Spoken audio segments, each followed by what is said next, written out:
lâu quá phụ theo cái cua con rừng ai tin các bạn ngài đường cái đi kể cả lắm à quên ta cua con rừng cho cái nông thang cả kan kau tanya kenapa kami minta 7 meter nggak dikabulkan Pak Riki? Kamu kurang ajar Pak Riki. Ini kan dihadukan. Ya, enggak, rekam aja. Ini kan dihadukan kami dengan mahasiswa. Ini ada, kemarin ada tapi kan? Jangan tengah kiri kamu. Saya bukan pengecut. Pak, slow kan? Kami slow ngomong, jangan tengah kiri. Kemarin saya ngomong sama Pak Herman baik-baik. Hari ini beliau udah memancing emosi kami dikit. Bapak tadi dengar bagaimana pujian-pujian pada Pak Herman. Kami dengar aja. Karena realita banget tiap hari kami berhadapan ini. Seharusnya selesai bulan 12, selesainya di awal bulan 2 yang mengakibatkan kami tidak bisa kembali secepatnya asrama. Dan ketika kami kembali banyak hal-hal yang belum disiapkan di tahap pertama. Jadi gini Pak, ini masalah-masalah banyak nih kan ceritakan. Nah, belum ada kelanjutan. Itu poin kunci dari asrama. Kawan saya keluar mau ambil jemuran di belakang. Pas lihat keluar, uak tukang tadi tuh udah buka celananya. Kamar kami bocor di beberapa titik, di lampu satu, sini satu, sini satu, sini satu, situ satu. Tolong sebelum ambruk. Selama kami tinggal di asrama, ketidaknyamanan ataupun ketidakoptimalan dalam pembangunannya aja gitu. Nah, terus teman-teman bisa lihat di sini juga. Kita kedua asrama ini ya. Gimana asramanya? Bagus? Kak jelek liwa. Karena rakyat receh, untuk rakyat receh, tapi hasilnya nggak memuaskan. Karena pas kita komplain kan sebelum turun pembangunan tahap 2. Dan itu pun sudah disampaikan pada dinas-dinas terkait dengan persoalan dinding ini itu macam-macam ya kan. Itu sudah disampaikan. Cuma realitasnya kita komplain lagi kepada kontraktor.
Di samping kiri saya adalah Muhammad Maulana, dia adalah mahasiswa Universitas Ahmad Dahlan.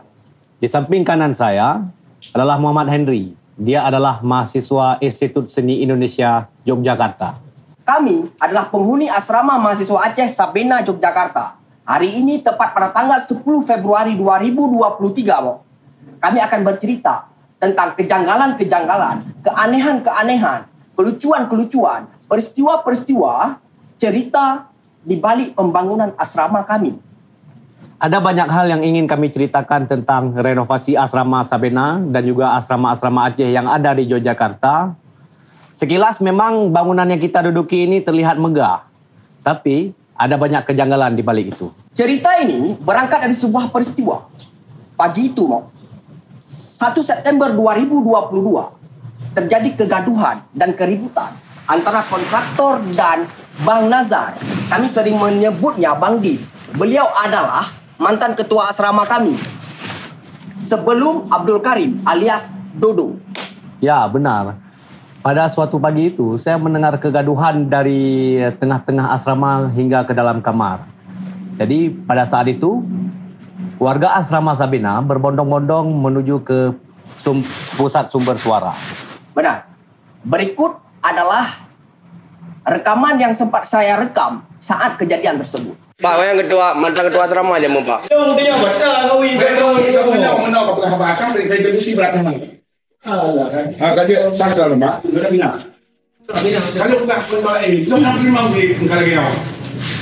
Pada video itu hanya menggambarkan peristiwa yang telah selesai. Saya tidak sempat merekam sepenuhnya kejadian dari awal. Sebenarnya pada awalnya saya mendengar dan melihat dengan mata saya sendiri. Kontraktor sempat meninggikan suaranya kepada Bang Nazar. Belum pengurusan sekarang, saya adalah sebagai ketua asrama waktu itu. Kebetulan juga pas pengurusan pembangunan asrama ini masih di pengurusan kami waktu itu. Jadi tiba-tiba datang dengan dengan gelagap. Datang lewat sini, terus yang sini dia panggil saya. Jadi pas dia sini dia panggil saya. Din, kenapa Din? Jadi dia bilang, nih Pak Herman batanya nggak bisa kita terima nih, ini kurang bagus. Habis itu dia langsung mana? Ya saya mau ngomong sama keluar, bukan sama kamu bilang. Jadi gitu macam-macam. Itu pas dia di sini kan batanya di sini batanya posisinya. Ini bata udah diganti ya? Ini bata udah diganti. Jadi kan kita menunjuk bata nih. Saya orang sini kita tunjuk bata sini kan. Dia bilang menunjuk dia. Be dari oleh enggak. Ya ini oleh juga. Saya ingin kita tunjukkan mata. Jadi udah dengan nada panas mau ngajak berkelahi lah waktu itu. Jadi udah buka baju gini kan. Ya. Juga arogansi bos seakan-akan dia bisa seenaknya. Padahal kan kita istilahnya datang ke tempat orang ya bicara baik-baik kami gitu. Jadi bukan dengan nada ajak berkelahi lah ya.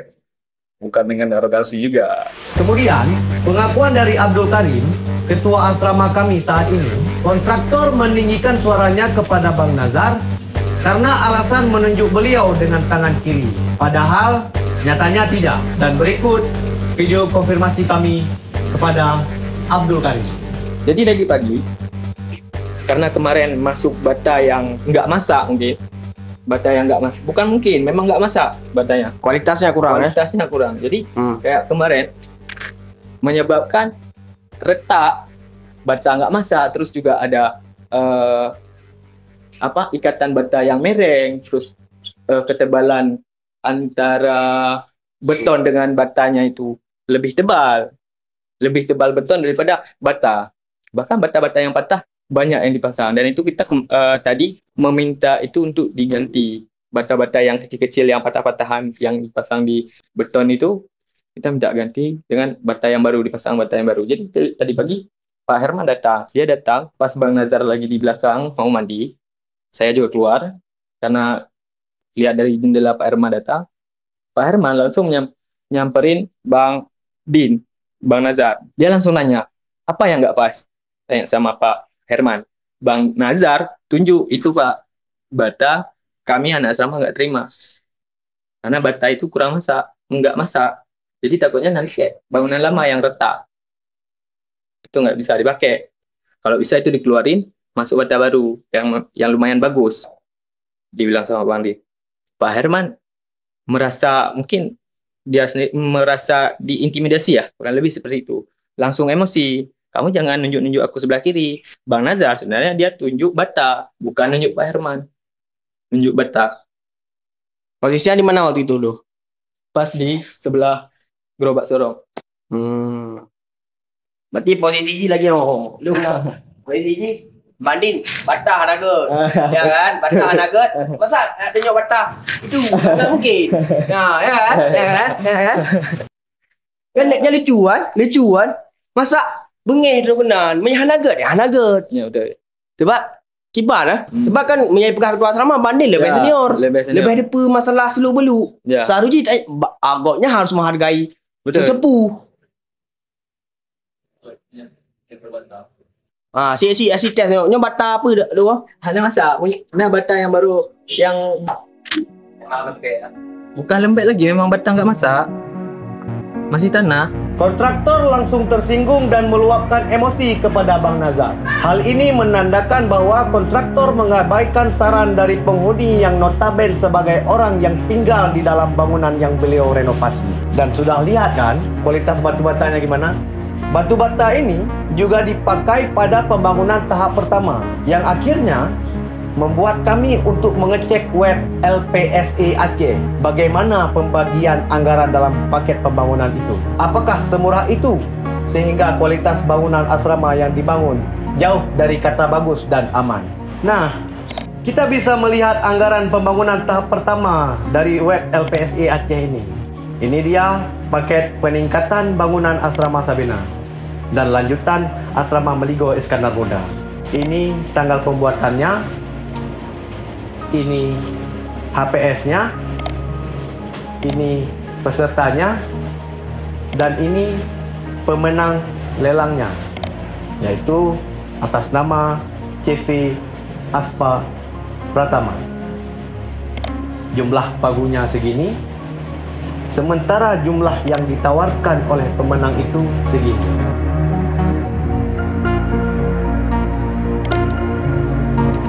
Pada renovasi tahap pertama, anggaran pembangunan asrama kami terbagi bersama asrama Meligo Iskandar Muda. Jujur, kami pada awalnya tidak tahu bagaimana pembagiannya. Tapi, apakah dengan dana sejumlah 804 juta yang dibagi-bagi itu sesuai dengan kualitas bangunan? Setelah peristiwa pagi yang gaduh itu, siangnya saya ingin melihat langsung dinding-dinding yang retak imbas renovasi pembangunan asrama dari anggaran tahap pertama. Dan kebetulan saat itu, asrama kami kedatangan Ketua Taman Pelajar Aceh, Wahyu. Wahyu dalam hal ini menjadi jembatan penghubung dengan kontraktor, konsultan, dinas, dan warga asrama dalam hal pembangunan asrama-asrama Aceh di Yogyakarta dari dana APBA. Barda, kalau mulai bermaulian garda, kerayu, boleh bangun. Ya, narda ni mah. Ya, redak ya. 5 bulan baru dipakai dah retak. Mana ni? Aduh, rusak kali ni bang. Beda ya? Ini kan, ni. Ni mana ni bang?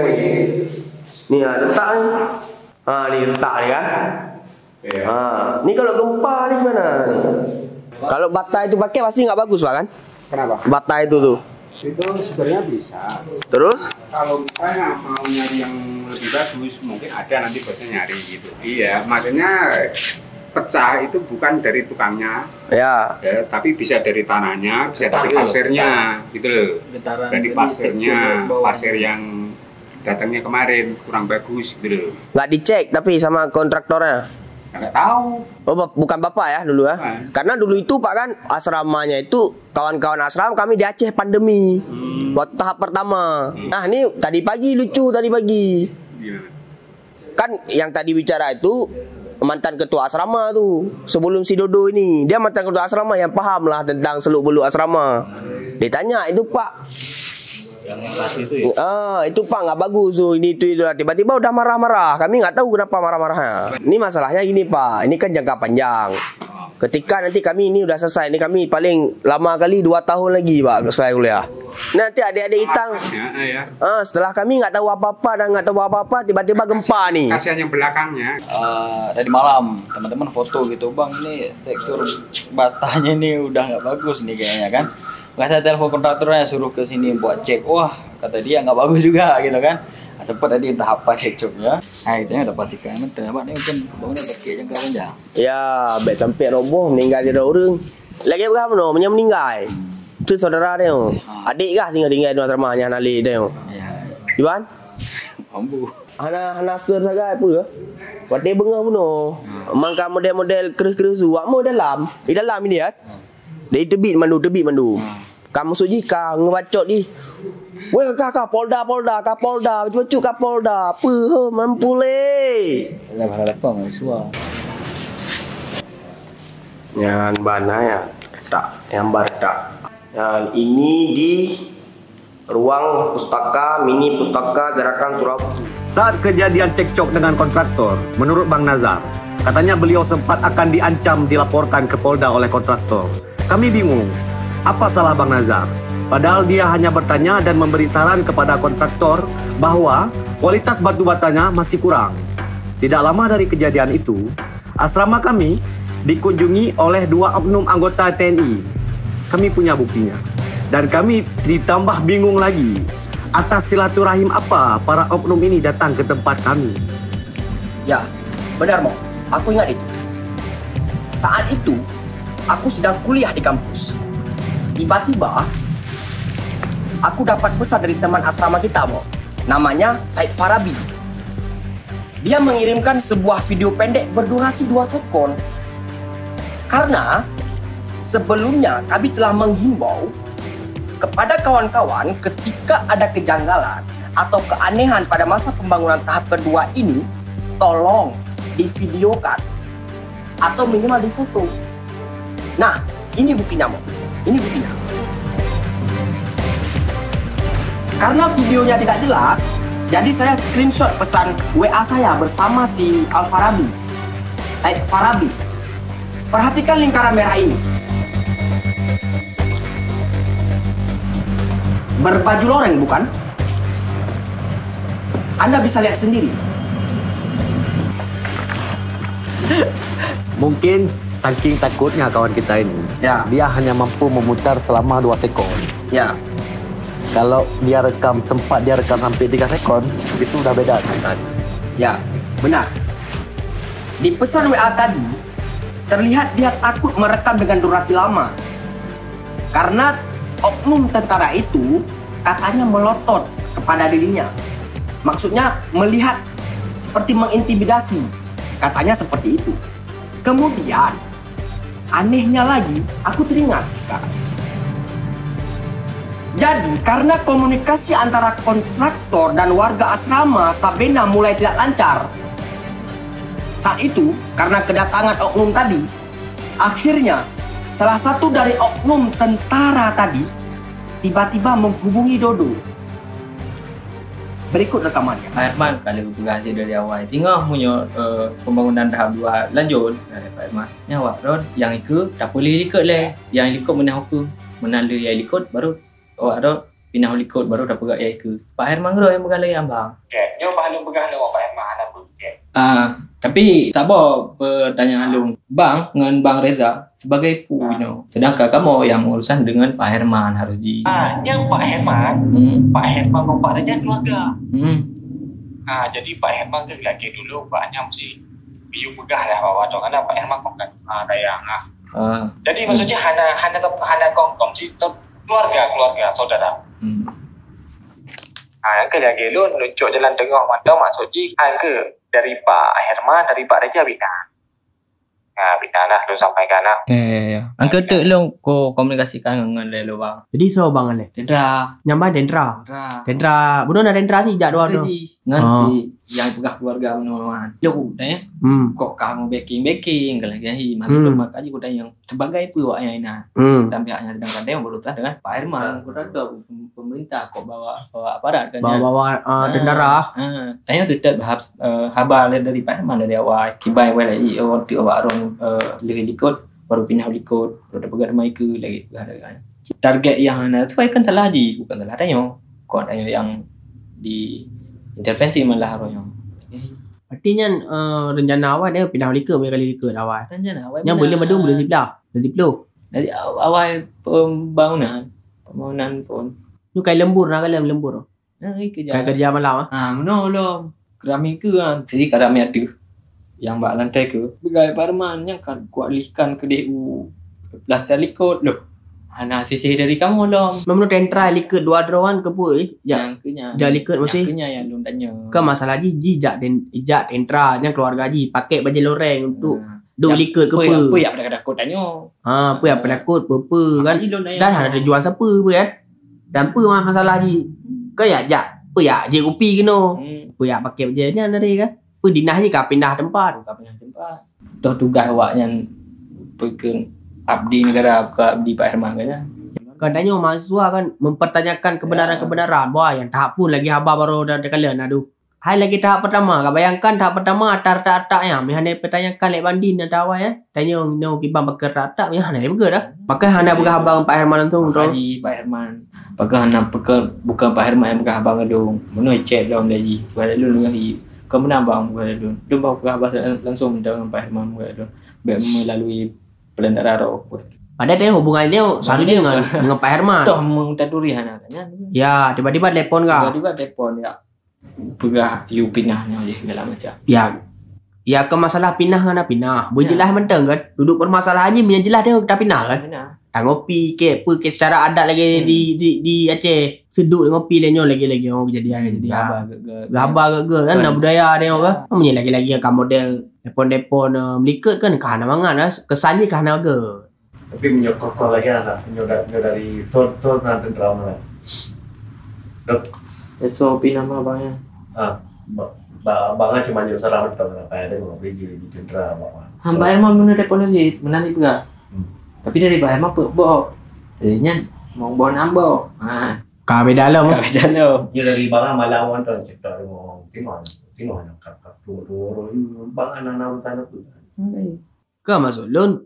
Bangnya hana otoritas apa kan? Ya atu kah maksud kah sebagai representasi asrama, ketua asrama, kah wajib sampaikan ke warga asrama sih. Kah perwakilan ibarat haji. Ke pejabat negara yang harus kacau sikap mereka kah. Dengar si abang letting, dengar ke banding senior dia mun. Kan dia keluarga dia. Ini keluarga dia dibentuk. Menyelagi-lagian kan. Nya kan sistem struktural dia. Ayo bentuk untuk kekeluargaan. Biar form musyawarah nah, baca-baca ke telepon kawan-kawan berjubah loreng nah. Anaga lagi. Anaga. Kesan je anaga.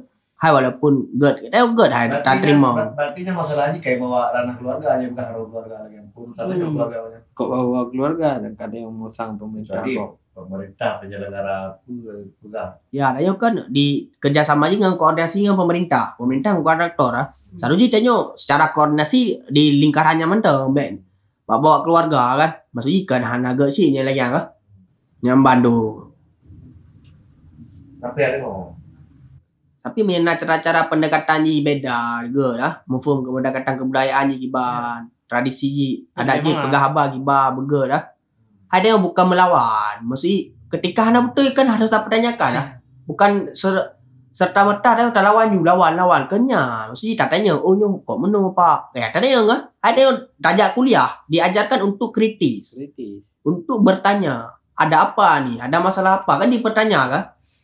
Mesti tajak kuliah dia. Seharusnya kan nyawa banyak sebagai keluarga tapi dia macam pendamping aja mau Pak Herman berupa Pak Herman nyawa keluarga. Ya, mediasi lah. Jo saran legonya. Ya intervensi nya karena intervensi namanya, ya kan? Kejelasan je yang pegat tanya. Ya bertanya-tanya kan. Walaupun enggak apa artinya kahana etis li ya. Kan cara aja hanaga. Pertama menyaji cara ga. Ya pakak ngopi le. Atau ngopi je tak duk ngopi le tak. Akibatnya pendekatan. Kita coba upaya-upaya komunikasi lah. Pegah habar. Ya ada api pegah singa ada je orang minggu pindah haju. Yang ada dipaksa untuk pindah. Dipaksa untuk pindahnya kibat. Maksudnya kamu paksa bongkar haju. Kibat je komunikasi je kibat. Ini kan tekanan-tekanan gaya-gaya halus kan. Halus padahal menekan kan. Ada yang bukan masalah melawan dan sebagainya. Hanya kan mempertanyakan. Tunggu dulu. Sebenarnya cerita ini berawal saat kami kembali ke Yogyakarta pada 5 Maret 2022. Sebelumnya, sejak Maret 2020 hingga Februari 2022, saya dan Maulana sedang berada di Aceh dan saat itu pandemi.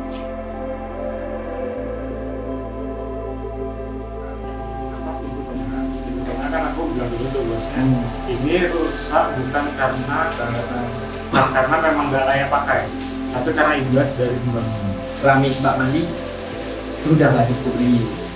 Keramik bak mandi nggak cukup. Terus kan berikutnya nggak jelas. Ya perhitungannya nggak jelas karena pintunya ada yang dihapus kemarin itu kan jendela, pintunya ada, terus diganti sama hapus pintu ganti keramik, nambah keramik kamar mandi. Nah nggak lucu kan kalau keramik kamar mandi itu ya baca. Ya udah ganti aja daripada bolong-bolong, daripada nggak ada sama sekali juga. Jadi ketika pembangunan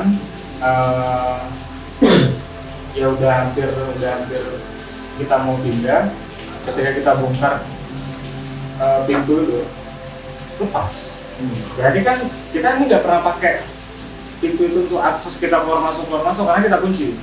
Terus tiba-tiba pas kita balik kemarin kita bersih kok lepas. Nah, itu berarti kan imbas dari pembangunan karena refleksnya macam-macam kan rekan semua. Nah itu imbas dari tetesan air, bahkan atasnya itu kan sampai ada lumut. Nah itu aku bilang bahwasanya ini bukan karena kita pakai, tapi ini karena imbas dari pembangunan. Makanya aku kemarin minta ganti pintunya. Nah akhirnya diganti, tapi ternyata yang diganti cuma sebelah. Itu kan sebelah ya kan? Nah sebelahnya itu juga lapuk. Makanya aku nanya ke Dodo, kok ini cuma sebelah? Gak tau. Nah kemarin itu aku udah ngomong sama Pak Riki sendiri ya. Pas Pak Riki kesini, bilang Pak Riki kalau pintu ya bisa kita lapis kalau enggak nanti bilang Pak Riki. Dan seharusnya siap tanggal berapa sebenarnya? Siap? 2 bulan. 12. Nah tanggal 12 harusnya siap, malahan kita balik ke sini 12 bulan depannya. Gitu. Minggu kedua Januari harusnya udah selesai. Udah selesai. Januari 2022. Kan Januari kontraknya selesai. Kontrak selesai. Nah, kontrak pembangunan kan Januari awal selesai, tapi mereka menjanjikan minggu kedua Januari selesai. Nah, tapi ternyata kita baru balik kemarin Februari tanggal 12. Tanggal 12. Jadi molornya sebulan. Sebulan. Nah, asumsinya ketika pembangunan itu batas akhirnya adalah bulan Januari awal, kita punya garansi untuk komplain bahwasanya ini hari ini nggak cocok dan macam-macam.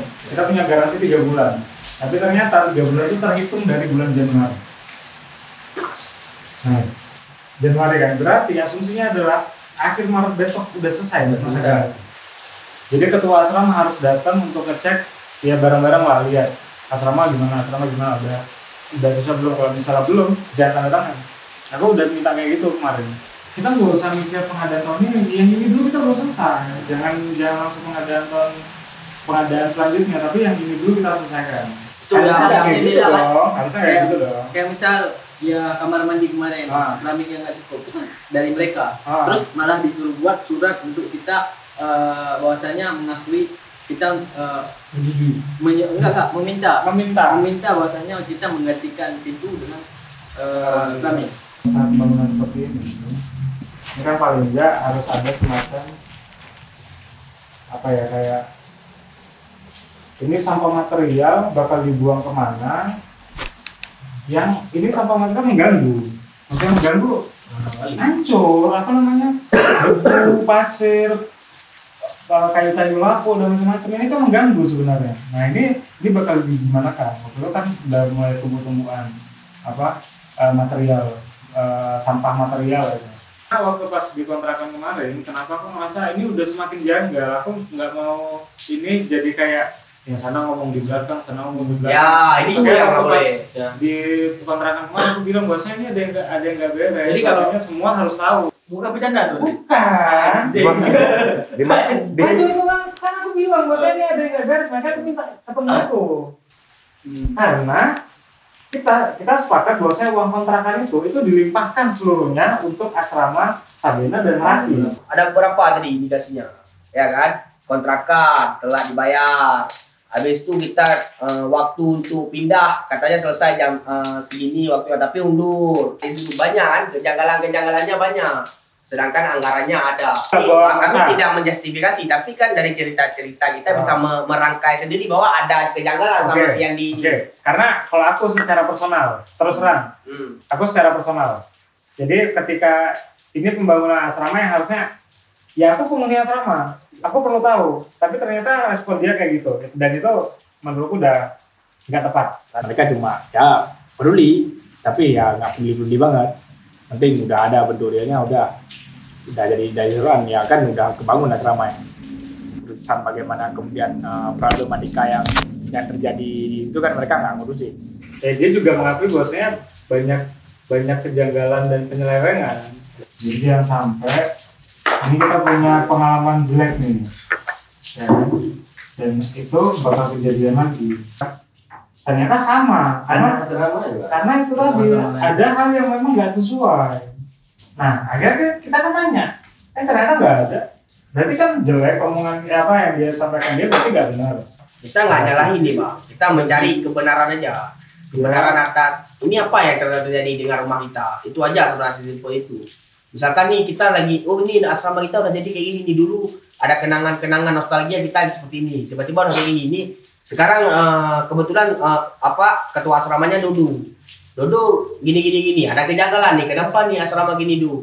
Nah itu aja yang kita pertanyakan. sebenarnya ada apa. Dan uang, ya jelas kita nggak minta sama orang. Ini uang Aceh kok. Ya kan? Dialokasikan untuk asrama. Untuk siapa? Untuk mahasiswa Aceh. Tepat saat kami tiba kembali ke asrama Sabena setelah 2 tahun, kabar buruk menimpa kami. Saat itu, rapat bulanan asrama pada tanggal 10 Maret 2022, Bang Rahmat sebagai anggota asrama paling tua menceritakan tentang buruknya kualitas pembangunan asrama. Salah satu yang paling membuat ia kesal ialah sumur air bersih di asrama Sabena yang dijadikan septic tank oleh pihak kontraktor. Uang kontrakan yang telah dibayar. Belum lagi tentang dinding retak pada bangunan yang baru saja dibangun. Yang padahal, asrama baru saja disinggahi di bulan Februari 2022. Pintu dan jendela perpustakaan yang nyatanya ada anggarannya, tapi tidak dipasang dan anggaran tersebut dialihkan ke keramik kamar mandi secara sepihak oleh mereka. Kemudian, pintu bangunan lama yang rusak dari imbas proyek pada tahap pertama dan dinding bangunan depan yang lembab dan berlumut juga diakibatkan oleh imbas proyek. Dari anggaran tahap pertama, tidak semua item dikerjakan, seperti pintu, jendela, septic tank, dan sumur resapan. Kemudian, pipa talang air, displang, dan tandonnya kurang satu. Ya. Ini berarti menandakan bahwa pengerjaan pada tahap pertama terkesan tidak baik dan tidak sopan. Nggak sopan? Maksudnya gimana, Mo? Di mana letak kesopan santunan kalau bekerja dan membangun rumah orang kemudian ditinggal dalam keadaan kotor gitu aja? Ini pintu bangunan lama asrama Sabena sebelum direnov masih kokoh dan kuat. Selesai direnov malah lapuk dan kotor kecipratan semen. Jika rusak karena pembangunan tahap pertama, ini seharusnya pintu ini sudah diganti. Nah, karena ini tanggung jawab daripada si pelaksana. Tapi pintu ini rusak, dicabut dan nggak diperbaiki pada tahap pertama, seharusnya diperbaiki pada tahap pertama. Namun sekarang sampai tahap kedua juga belum diperbaiki. Katanya kemarin ketika kita rapat akan diperbaiki sekalian dengan pembangunan tahap kedua. Tapi kan ini seharusnya di tahap pertama, Bang. Oh, seharusnya udah diperbaiki masa pemeliharaan dulu. Kemarin cuma datang istrinya sama tukang, jadi cuma dikasih triplek aja. Jadi seharusnya ini dalam pintunya diganti, jadi bukan dikasih triplek aja kayak gini. Karena ini kan tanggung jawab dia, efek pada pembangunan kan begitu. Sebelum dilanjut tahap 2, cuma kemarin kita duduk, kita bicarakan yang kontraktor tidak mau ketemu sama mahasiswa. Mahasiswa juga udah nggak respect lagi sama si kontraktor karena gaya bawaannya itu ya, yang bisa kita bilang tuh gaya-gaya buat berantem. Pada kita berantem nanti yang mending nggak usah aja kan begitu. Kita udah bikin perjanjian. Jadi kalau itu nggak dibikin ya kita nggak, untuk tahap 2-nya mending nggak usah aja. Tahap pertama aja masih bermasalah ya, ngapain lanjut tahap 2 kan begitu. Jadi kan tahap pertama selesaikan dulu, baru dilanjut tahap 2. Ambil jalur tengah kemarin itu, yang tahap 2 tetap dilanjut, yang tahap pertama itu barengan diperbaiki. Nah, itu kesepakatan kita waktu itu. Jadi kemarin kita didudukkan, saya bilang di tempatnya Bang Nazar lah, Pak Dinasnya Bang Nazar, ya kita bicarakan keluhan-keluhan kita itu terkait dengan dinding retak, termasuk pintu ini, habis itu wastafulnya bocor ya, ada tempat cuci piringnya bocor, habis itu klosetnya goyang-goyang kan begitu. Sumur kita juga habis itu terkait dengan item yang nggak dibikin, misalkan kayak sumur sapan dan septic tank tadi. Tahap pertama ini maksudnya di tahap pertama pengecoran itu kan bisa kita lihat itu besinya itu terletak di backcasting, jadi tidak dikasih beton tahu lah, ada spasi dia antara beton dan tulangan. Jadi kita lihat tulangannya itu di luar, seharusnya dia di dalam tulangannya itu. Pekerjaannya kurang rapi. Nah ini kemarin terkait dengan septic tank. Jadi di RAB pembangunan tahap pertama itu septic tanknya ada, tapi tidak dibikin. Jadi baru dibikin sekarang. Jadi seharusnya kemarin dibikin ini, yang septic tank ini. Kemungkinan kalau kita nggak minta, ini nggak dibikin. Harusnya nggak perlu diminta, harus dibikin orang ini. Karena ini kewajiban mereka untuk bikin septic tank sama sumur resapan lagi. Jadi di tahap pertama seharusnya dia sudah bikin septic tanknya. Tahap pertama, tapi nggak dibikin. Ini dibikin pada tahap kedua. Tahap kedua. Di RAB untuk tahap pertama, dibikinnya di tahap kedua. Di tahap kedua. Itu pun harus kita minta dulu. Jadi kemarin di RAB-nya tuh septic tank sama sumur resapan. Nah, jadi kemarin para pekerjanya buang tai ke sini. Sebenarnya bukan nggak tahu, pura-pura nggak tahu. Tapi kan beda. Dia sumur sama septic tank kan jelas bedanya dia. Kalau dibuka sedikit, kalau orang bisa lihat secara jelas, kalau dia dalamnya lebih daripada 10 meter, otomatis kan orang bisa tahu, ini sumur, bukan septic tank. Ya kan, paling septic tank kedalamannya 2 meter, 4 meter, paling mentah-mentah 4 meter lah. Berarti itu pengawasannya kurang dari pihak pengawas. Ya, pengawasannya kurang, dan pada pengawas juga udah kita bilang. Jadi sekarang air kotor yang seharusnya dibuang ke septic tank tadi, dibuanginnya ke sini, ke sumur lama kita. Padahal ini bukan untuk septic tank, untuk sumur. Ini sumur ini tujuan kita di awal lah untuk digunakan kembali, kita gunakan lagi. Tapi ketika pembangunan tahap pertama tersebut, orang ini malah buang tai ke sini.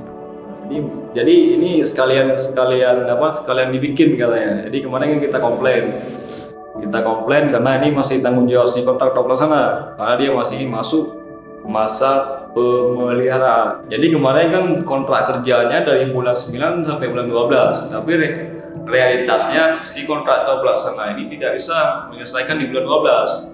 Dia menggunakan masa pemeliharaan untuk masa pelaksanaan, dan syukurnya juga kita masih punya masa pemeliharaan untuk memperbaiki kerusakan terjadi karena pembangunan di tahap pertama ini. Mungkin secara sekilas kita lihat dari keretakan area ini, yang pertama itu memang dari penurunan daripada bangunan itu sendiri. Yang kedua juga akibat daripada material. Jadi kalau bata yang bagus, mungkin keretakannya itu akan retak, cuma tidak akan terlalu parah.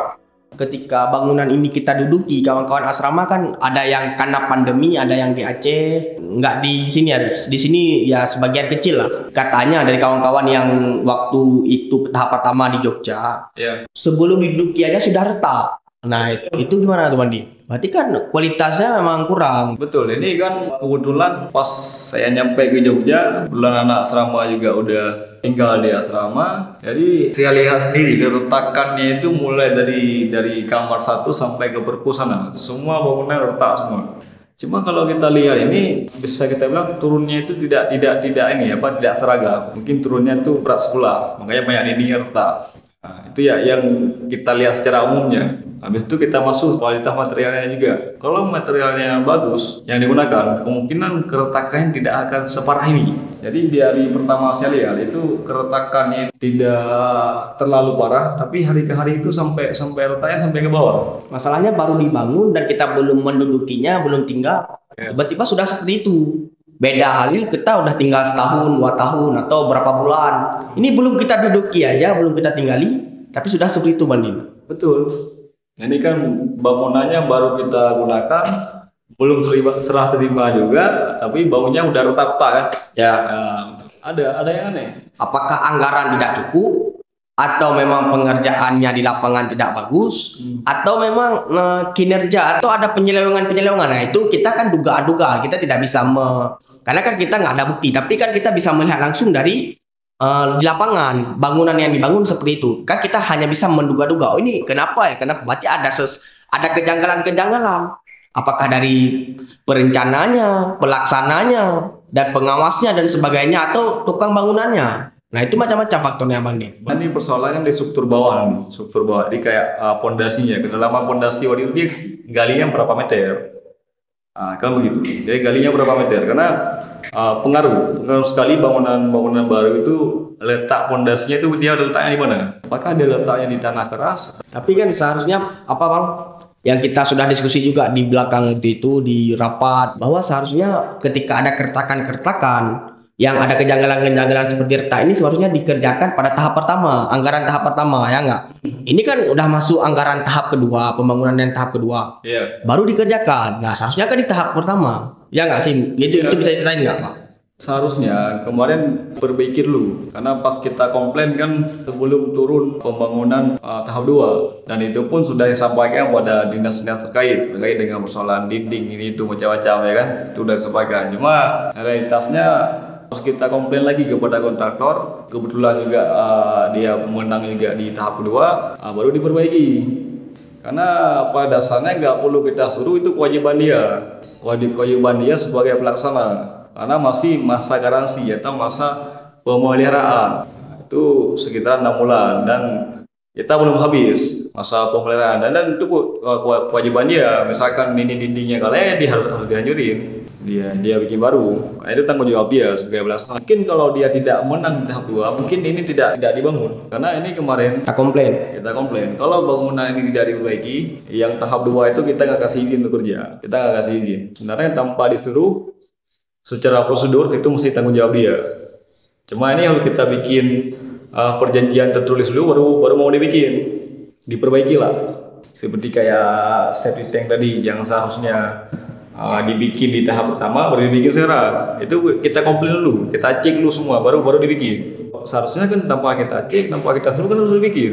Karena itu kan dia kontrak kerja dia. Bisa kita lihat itu pekerjaan baloknya itu pas pengecorannya itu bisa kita bilang kurang bagus lah, bisa kita bilang pekerjaan pengecorannya. Jadi kalau bagus kan tidak banyak yang merongga-rongga kayak gini.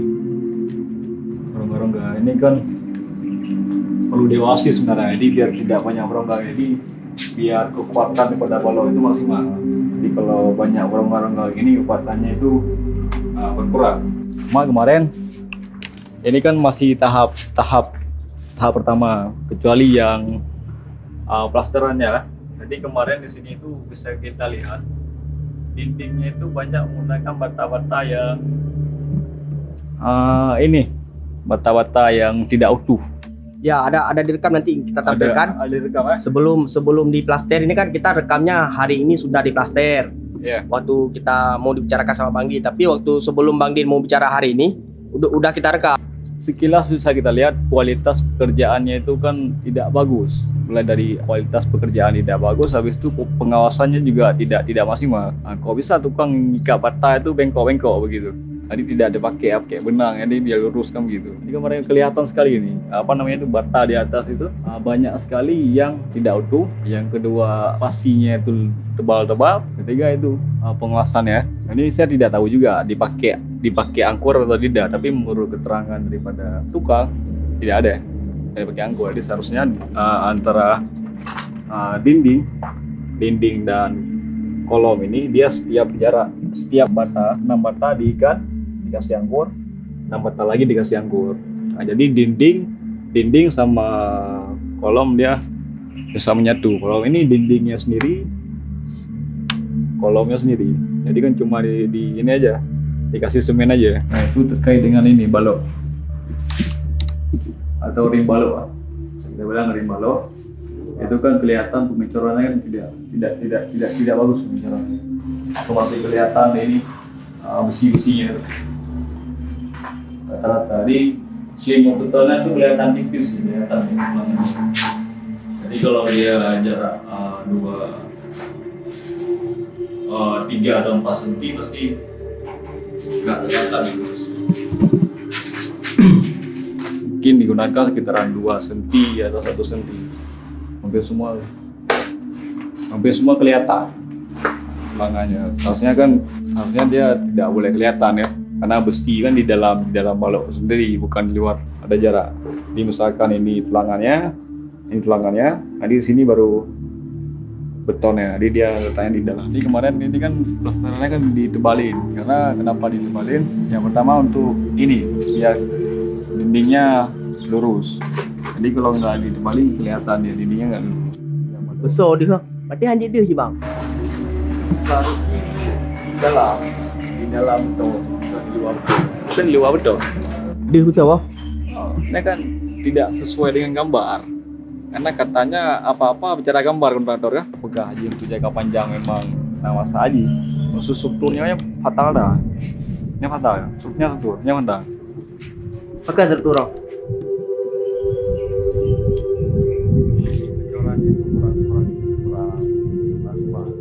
Karena bisa kita bilang kan waktu pekerjaan waktu itu kan tidak lama kan 3 bulan.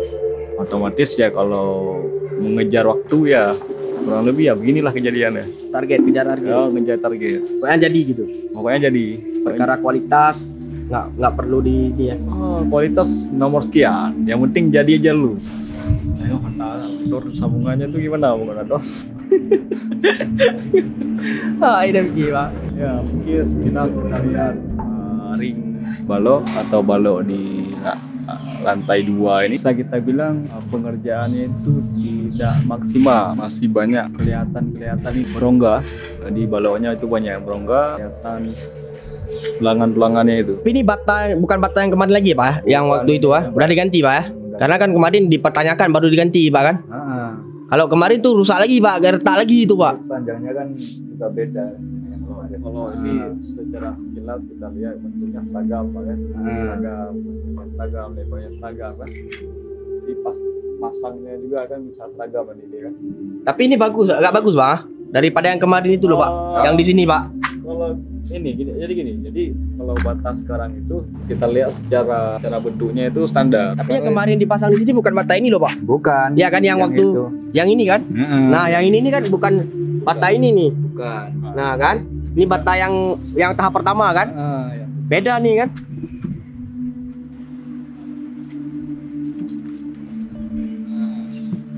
Kan ini bata yang setelah kita komplain. Lain batanya. Lain. Kemarin kan batanya kayak gini. Lurus. Kalau ini kan Ini yang kemarin Pak.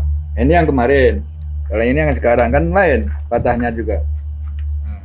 Batahnya itu. Kualitasnya Pak. Tapi ini bukan yang terbaik ya Pak. Antara dua bata ini bukan yang terbaik kan? Bukan yang terbaik. Kan kalau kita nggak mempertanyakan pakai bata ini lagi kemungkinan Pak. Kemungkinan. Kan karena dipertanyakan kemarin. Saya jadi dibangun terus. Tapi ini udah mendingan lah Pak ya daripada yang ini kan. Karena kami pertanyakan kemarin Pak. Kalau nggak dipertanyakan dan sama-sama, karena tahap pertama mahasiswa nggak di sini Pak, kan pandemi waktu itu. Oh iya. Iya kan? Menurut Bapak yang di sini bagus, yang tahap pertama. Nah, kalau di sini kayak nggak ikut bangun, jadi nggak tahu yang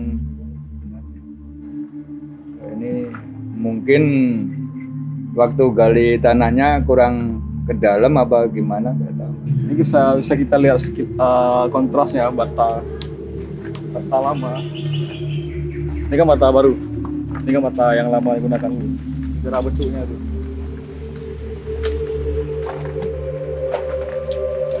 Ini yang tahap pertama ya Bang? Iya tahap pertama. Berarti semuanya kayaknya bata semua tahap ini, tahap pertama batanya gini ya Bang? Kemungkinan ya? Semuanya sama. Sama ya? Kemungkinan semua sama. Total semua asrama yang dipegang sama Pak Herman Pak? Iya. Hah? Bahkan semua asrama. Karena ini bisa kita bilang satu sumber. Ini tahap pertama juga bata belakang nih? Ini tahap pertama juga, semua tahap pertama ya.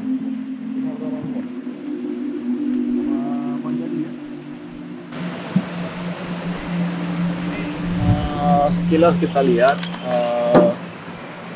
bata ini sama bata yang datang kemarin kita komplain itu hampir mirip. Mulai dari warna-warnanya kelihatan kan nggak mateng. Kan kayak tanah liat masih bata yang agaknya. Dan kita lihat juga banyak rongga-rongga batanya. Seharusnya dia kan padat, dia tuh tidak terlalu banyak berongga. Kalau berongga wajar saja karena ini kan tanah kan. Tapi kan tidak terlalu banyak begini. Berarti ini membuktikan bahwasanya bata ini pas pembuatannya itu ini kurang bagus. Pas pembuatannya saja udah kurang bagus kan.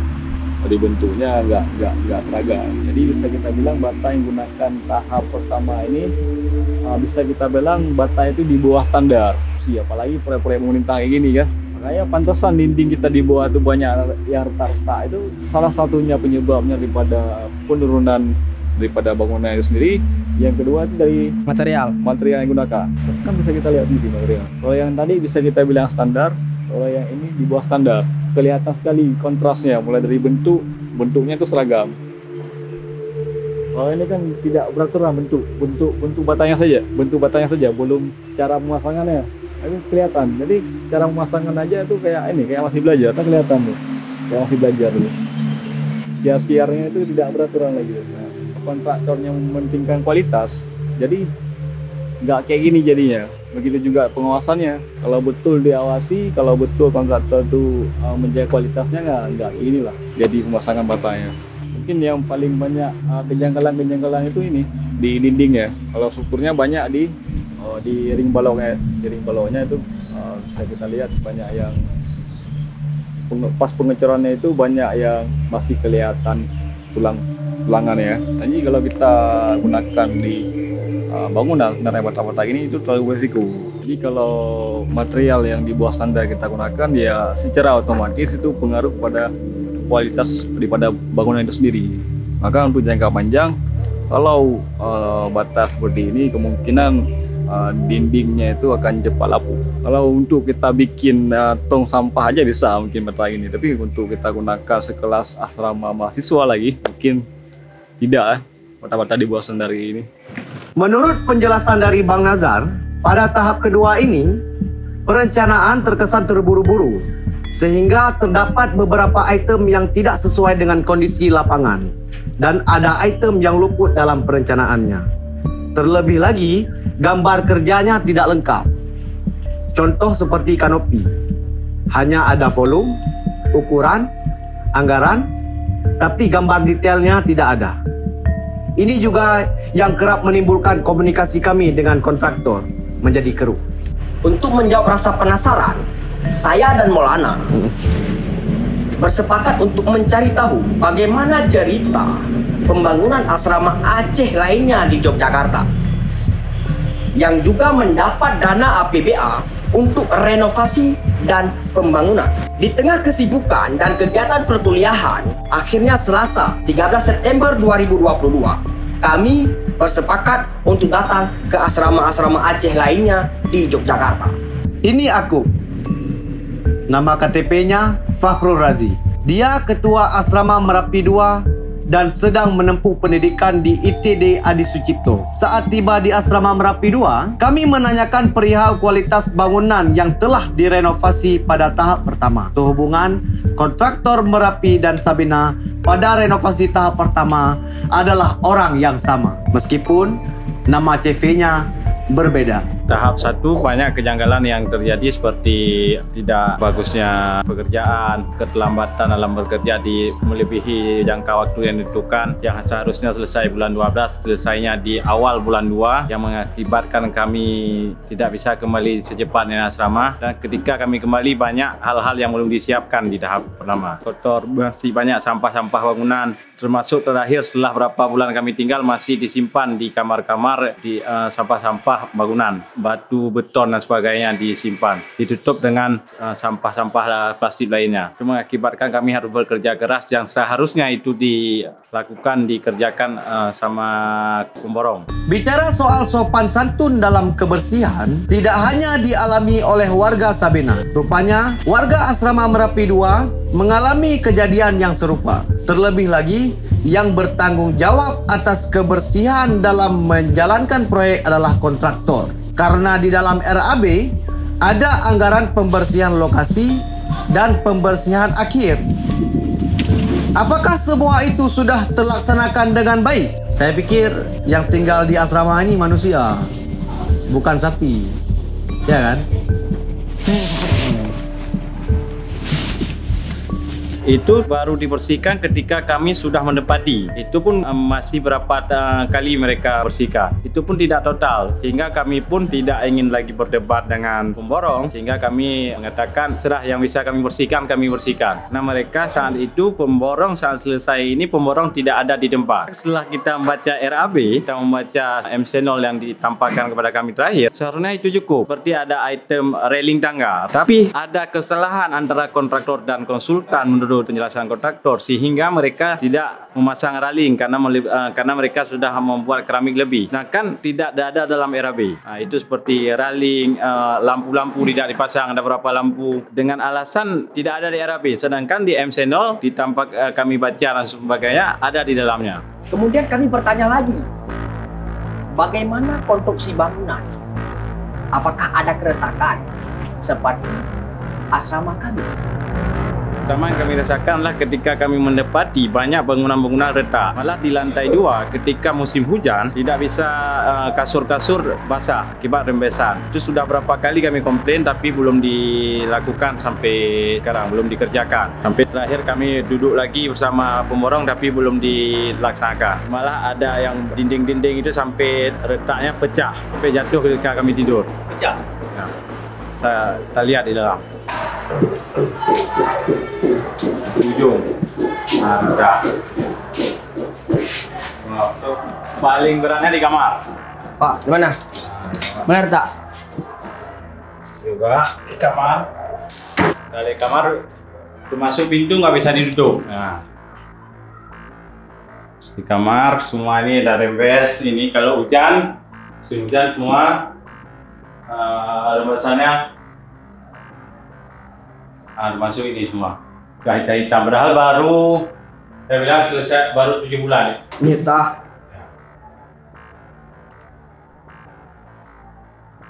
Kondisinya sudah, karena di belakang sana Retaknya itu bulan keberapa? Jadi dari awal dikerjakan selesai kami tempati sudah reda.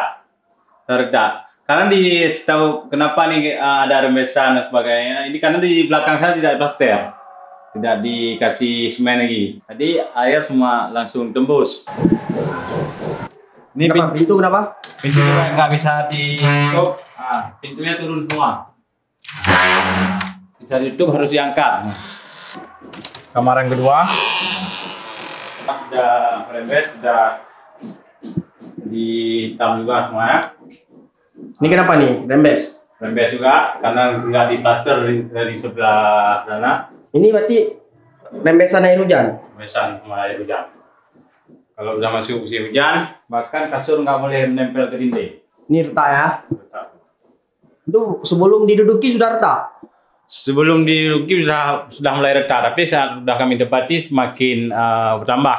Oke, ini kamar selanjutnya, kondisinya hampir sama juga. Ini semua retak. Ini bahkan retaknya tembus ke luar sana. Ini juga semua retak. Nah, retak ya, ini ya.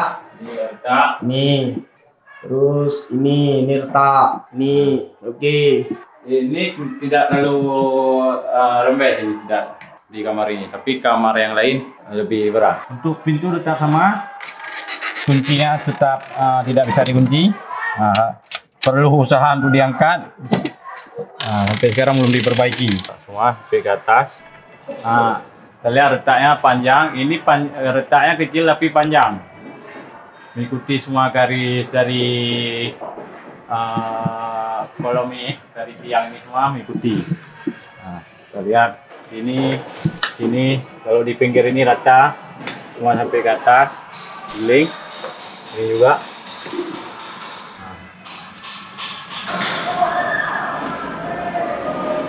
Kecil, ini ada retakan. Ada retakan, intinya ada retakan walaupun nampaknya kecil juga ada retakan sedikit. Ini tangga ini sebenarnya tidak sesuai dengan gambar. Seharusnya ini langsung tidak ada lagi seperti ini. Jadi ukuran tangganya lebih besar seharusnya. Seharusnya ini juga ada railing tangga, tapi tidak dibuat. Yang saya katakan tadi masuk ke dalam MT0, tapi tidak dibuat juga. Tangga ini juga banyak retak-retak semua. Tidak samping nyambung semua. Bahkan di sudut-sudut ini semua. Seperti ini juga, ini tembus ke kamar. Retakannya. Railingnya nggak dibikin, karena terlalu kecil. Tangganya terlalu kecil, tidak sesuai gambar. Railingnya nggak dibuat juga. Itu anggaran tahap pertama. Anggaran tahap pertama. Belum selesai kan? Belum selesai sampai sekarang. Ini sudah pembangunan tahap kedua. Ini sudah pembangunan tahap kedua. Dan lagi ada lampu, seperti data berapa lampu tidak dibuat juga. Lampu yang di bawah juga tidak dibuat. Apa tuh? Ini juga retakan semua. Di tangga sebenarnya cukup berbahaya apabila malam karena nggak ada penerangan. Ini balkon juga tidak selesai, berapa meter lagi ini. Tidak dikerjakan ya? Tidak dikerjakan. Berbahaya? Ini berbahaya karena langsung jatuh ke bawah. Tahap pertama juga di lantai 2. Ini kita masuk kamar selanjutnya. Lantai 2. Di lantai 2. Nah, kondisinya hampir sama juga. Ini retakannya juga panjang. Nah, ini, wah, jadi hampir ke atas. Mana Ibu? Coba tunjuk Bu. Nah, ini retakannya sampai ke atas. Ini juga ya.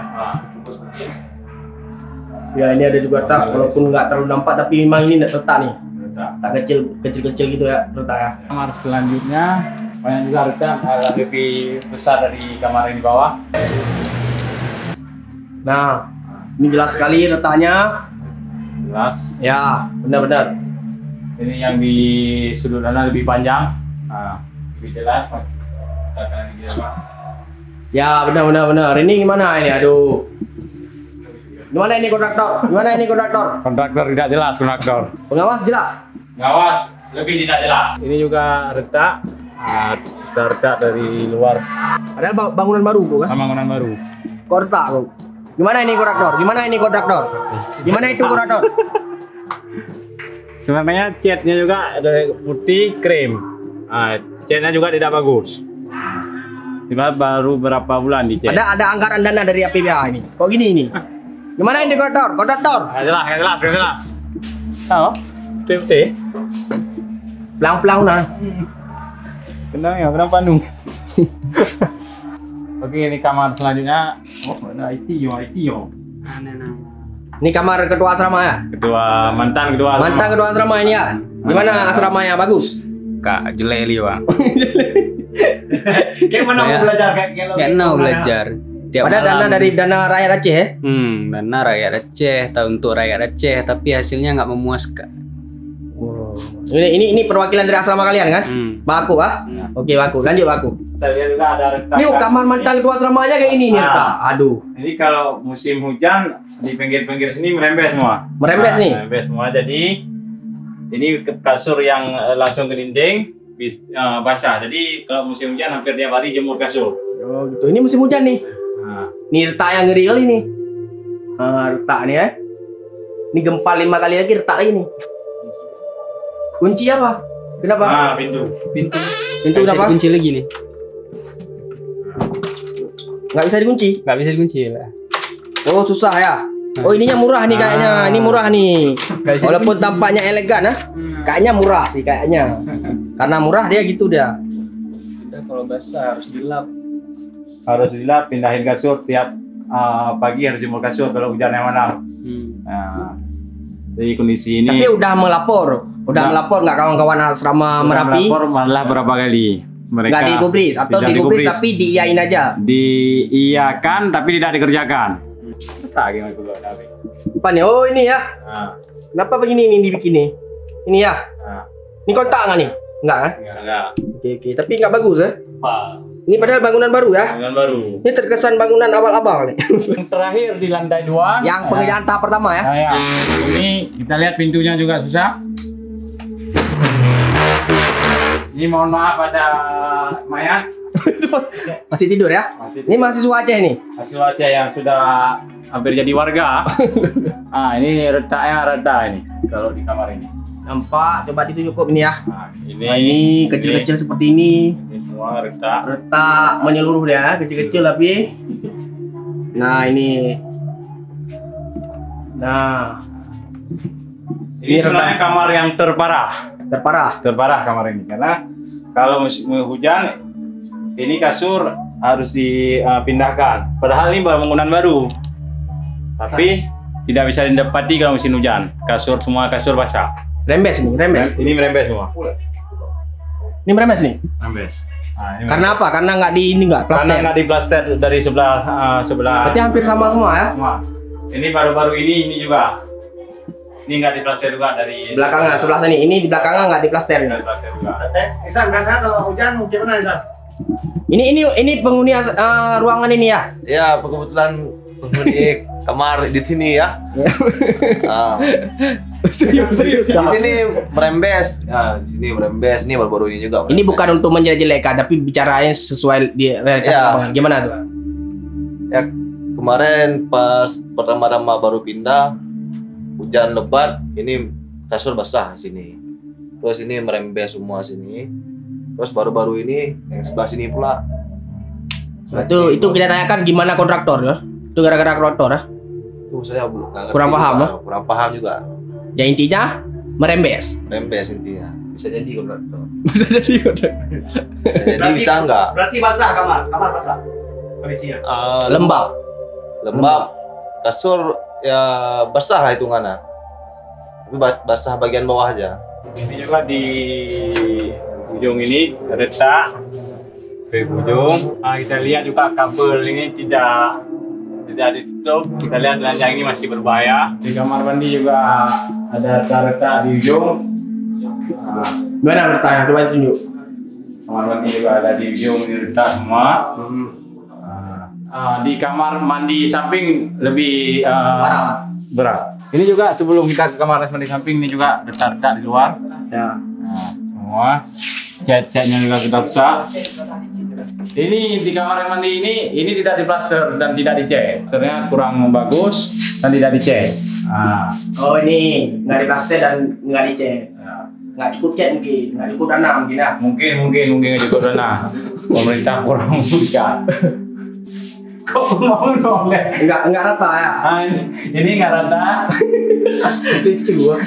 Sebenarnya banyak kerja mereka tidak bagus, seperti lambat dalam waktu pengerjaan, tidak bisa berkomunikasi dengan kontraktor, dan apalagi seharusnya kami berkomunikasi dengan pengawas, tapi pengawas sendiri atau konsultan tidak bisa kami berkomunikasi secara baik. Setelah pembangunan selesai, mereka belum bisa menjelaskan kenapa ini rusak. Mereka harus membutuhkan waktu, harus datang lagi orang. Sedangkan konsultan apa yang rusak tidak sesuai dengan gambar, dia pun tidak tahu. Jadi problemnya adalah konsultan, dia tidak paham dengan RAB tersebut. Akhirnya imbasnya seperti ini sekarang. Imbasnya seperti ini banyak. Dan ini udah dilaporkan tapi ini nggak akan dikerjakan lagi biar sampai tidak dikerjakan sampai sekarang. Udah berapa kali kami laporkan, mereka bilang iya akan kami kerjakan secepatnya untuk perbaikan ya. Untuk perbaikan. Tapi kayaknya enggak. Tapi sampai sekarang belum dikerjakan. Oh gitu. Sama merembes juga. Intinya retak-retak. Retak-retak semua. Padahal bangunan baru. Padahal bangunan baru dibangun. Padahal bangunan baru dari dana APBA. Dari dana APBA, di dana rakyat Aceh. Dari dana rakyat Aceh dialihkan kemana? Asrama Merapi 2 mengalami hal yang sama dengan apa yang asrama Sabina rasakan. Retak, air merembes ke dalam kamar, lampu yang tidak dipasang karena katanya nggak ada di dalam RAB, dan sampah proyek. Rasa penasaran kami akhirnya terjawab dari asrama Merapi 2, dan retakan demi retakan yang diakibatkan oleh kontraktor akhirnya sedikit demi sedikit mulai terkuak. Menuju asrama Meligo Iskandar Muda. Ini Ihsan, mahasiswa UIN Sunan Kalijaga, dan ini ketua asramanya, Fadrul, mahasiswa STMIK R-Rahmah. Mereka adalah warga asrama Meligo Iskandar Muda. Karena penasaran, kami bertanya kepada mereka mengenai bangunan yang selesai direhab pada tahap pertama. Kita tuh ingin menceritakan beberapa problem ya, ataupun ketidakoptimalan dalam pembangunan asrama Aceh yang dananya itu adalah hasil dari APBA ya, APBA Aceh yang dialokasikan untuk pembangunan asrama-asrama yang ada di Yogyakarta. Dan sekarang kita melaporkan dari asrama Meligo Sultan di Iskandar Muda, yang asrama itu kita tempati sekarang. Nah mungkin bisa ikut ke bagian-bagian yang dibangun. Kita bisa melihat ini yang paling terdekat adalah, oh ya kalau untuk asrama Puncu sendiri, kami dulu tuh dapat pembangunannya cuma fokus di bangunan belakang aja. Jadi dibangun bangunan 2 lantai, totalnya ada sekitar 7 kamar seperti itu. Karena di sini mungkin sering genangan air, jadi makanya di sini di pojok-pojok di bawah-bawah yang sering kena genangan air jadinya rusak gitu. Jadinya karena satu problem melahirkan problem-problem yang lain gitu. Itu imbas pembangunan tahap pertama yang itu. Iya, yang kemarin ini gedung baru ya, bisa dikatakan gedung 2 lantai yang dibangun. Terus di belakang ini, nah jadi ini sih salah satu yang paling nggak enak kita lihat ya gitu ya. Padahal ini masuk anggaran untuk diperbaiki gitu kan, tapi nggak diperbaiki. Harusnya kan setiap pembangunan itu ada yang namanya biaya perawatan ya gitu ya. Harusnya ketika ada kebocoran ataupun kerusakan seperti ini itu bisa langsung diperbaiki secara cepat gitu. Nah, namun sampai sekarang ya belum ada respon apa-apa gitu. Nah jadi kadang-kadang di sini tuh airnya merembes turun ke bawah nih sampai ke dinding-dindingnya, sampai juga di sini ikutan bocor seperti itu. Nah, kalau untuk kerusakan seperti ini ada di beberapa titik sih. Mungkin ini entah karena pemilihan bahannya yang tidak maksimal ataupun mungkin kelalaian tukang juga ya dalam membangun, sehingga ya kecolongan lah, kerusakan kecil. Mungkin ini bukan kerusakan kecil sih, bisa kita katakan besar juga gitu. Nah, ini salah satunya. Terus Sejak si kalian tinggal di sini berapa lama Bang ini bertahan? Ini terjadinya baru, kalau merembes sudah lama, tapi yang jatuh ini kayaknya baru 2 bulan akhir ini. Tapi awalnya nggak kayak gini kan? Tutup kan? Awalnya tuh bentuk hitam, tapi ada gradasi warna kayak gini. Jadi kayak seolah-olah di situ sebenarnya udah ada tampungan air, cuma dia perlu menunggu waktu aja untuk sampai sekarang dia jatuh gitu loh. Bagian-bagian yang sudah rusak. Kalau kebocoran ini sebenarnya udah dari awal pertama pembangunannya udah mulai ada netes-netes air gitu. Jadi sekitar awal tahun 2021 lah. Cuman mungkin kalau jeblosnya ini baru sekitar 2-3 bulan ke belakang inilah gitu. Jadi kayak kamar mandi itu kan harusnya kayak lantainya itu harusnya kan jatuhnya tuh lebih menurun ke arah tempat airnya mengalir gitu. Tapi ini jadinya kayak rata, jadi meskipun orang selesai mandi, jadi airnya tidak semua masuk ke saluran pembuangannya. Ada yang bergenang lah di beberapa titik yang ini bisa jadi nanti banyak kuman lah pasti di sini, bakteri dan yang lain gitu. Nah, ini untuk kasus kamar mandi sama sebenarnya dua-duanya. Jadi adalah genangan airnya. Nah, kondisi pintu ya. Ini kondisi pintu karena pintunya kayu, jadi kan rentan ya kalau kena air gitu. Jadi bukan beberapa kali sih, bahkan udah sampai sekarang tuh kayak ada lumut gitu. Bahkan jadi kualitas pintunya kalau di luar ini, kalau dari dalam mungkin bisa dilihat, jadi udah rusak, udah ada lumut. Tapi ini karena kami tiap minggunya gotong royong, jadi kami bersihkan juga kadang-kadang. Bahkan jangankan lumut ya, tumbuh jamur juga gede-gede seperti itu. Nah, mungkin yang pertama bisa dilihat ya ini ya, kayak kanopinya ini tuh posisinya tuh kayak menurut kita tuh aneh gitu loh. Jadi kalau seandainya di sini hujan deras, otomatis airnya kan bakal turun ke bawah ini dan bakal jadi genangan yang agak lumayan besar gitu ya. Harusnya mungkin bisa dibikin lebih rapi lagi sehingga nanti langsung menuju ke saluran airnya gitu. Jadi nggak malah jatuh ke depan sini, ke teras-teras ini yang jadinya nanti membasahi teras kamar. Bahkan kalau hujannya lumayan deras, curahnya itu bahkan masuk ke dalam kamar juga gitu. Karena memang salurannya kecil, jadi mungkin air yang masuk tuh lebih banyak dari yang keluar dari saluran pembuangannya. Kalau hujannya deras juga ini airnya sampai ke kamar ya. Iya. Nah, mungkin kalau sekarang kami itu lebih ke menjelaskan apa yang kami rasakan sih selama kami tinggal di asrama, ketidaknyamanan ataupun ketidakoptimalan dalam pembangunannya aja gitu. Nah, terus teman-teman bisa lihat di sini juga. Jadi sama kasusnya kayak di bawah juga, di sini bocor yang seringkali di sini jadinya genangan air juga gitu. Posisi lantai. Ini bocor ya? Iya. Jebol, tapi waktu awalnya nggak jebol ini? Enggak. Berapa bulan jebol setelah diduduki? Kalau ini jebol baru-baru aja sih, baru 2 bulan juga, sama kayak yang di bawah. Soalnya kan ini sekarang kan udah masuk musim hujan juga ya. Tapi barangkali prediksiku ya, kalau hujan terus-terusan seperti ini, nanti bakal terjadi lagi lebih banyak kerusakan-kerusakan selanjutnya yang kita tidak tahu semasa musim kemarau kemarin kayak gitu. Nah, terus kadang juga kalau hujannya deras, jadi air dari sini tuh yang jatuh jadi kayak terpental gitu loh ke depan teras ini, dan di sini nanti jadi genangan air yang lumayan bikin kurang nyaman lah kalau kita jalan. Selain bikin basah kaki, bikin kita licin, sampai-sampai pernah ada yang tergelincir juga karena ini kan keramik kalau kena air ya tahu sendirilah licinnya seperti apa. Nah, terus di sini itu yang lebih membingungkannya lagi adalah jadi ketika airnya di sini bergenang, kami tuh bingung maksudnya mau dibawa pengalirnya ke arah mana gitu, karena memang nggak ada saluran pembuangan dari teras ini. Jadi kami setiap hujan harus ada inisiatif sendiri untuk untuk mengepel gitu. Jadi kayak mendorong air dari genangan dari lantai 2 ini sampai ke tengah sana biar nanti bisa turun sampai ke bawah seperti itu. Jadi nggak ada tempat pembuangannya. Kalau ini kan dari atas ini beda jadinya. Oke.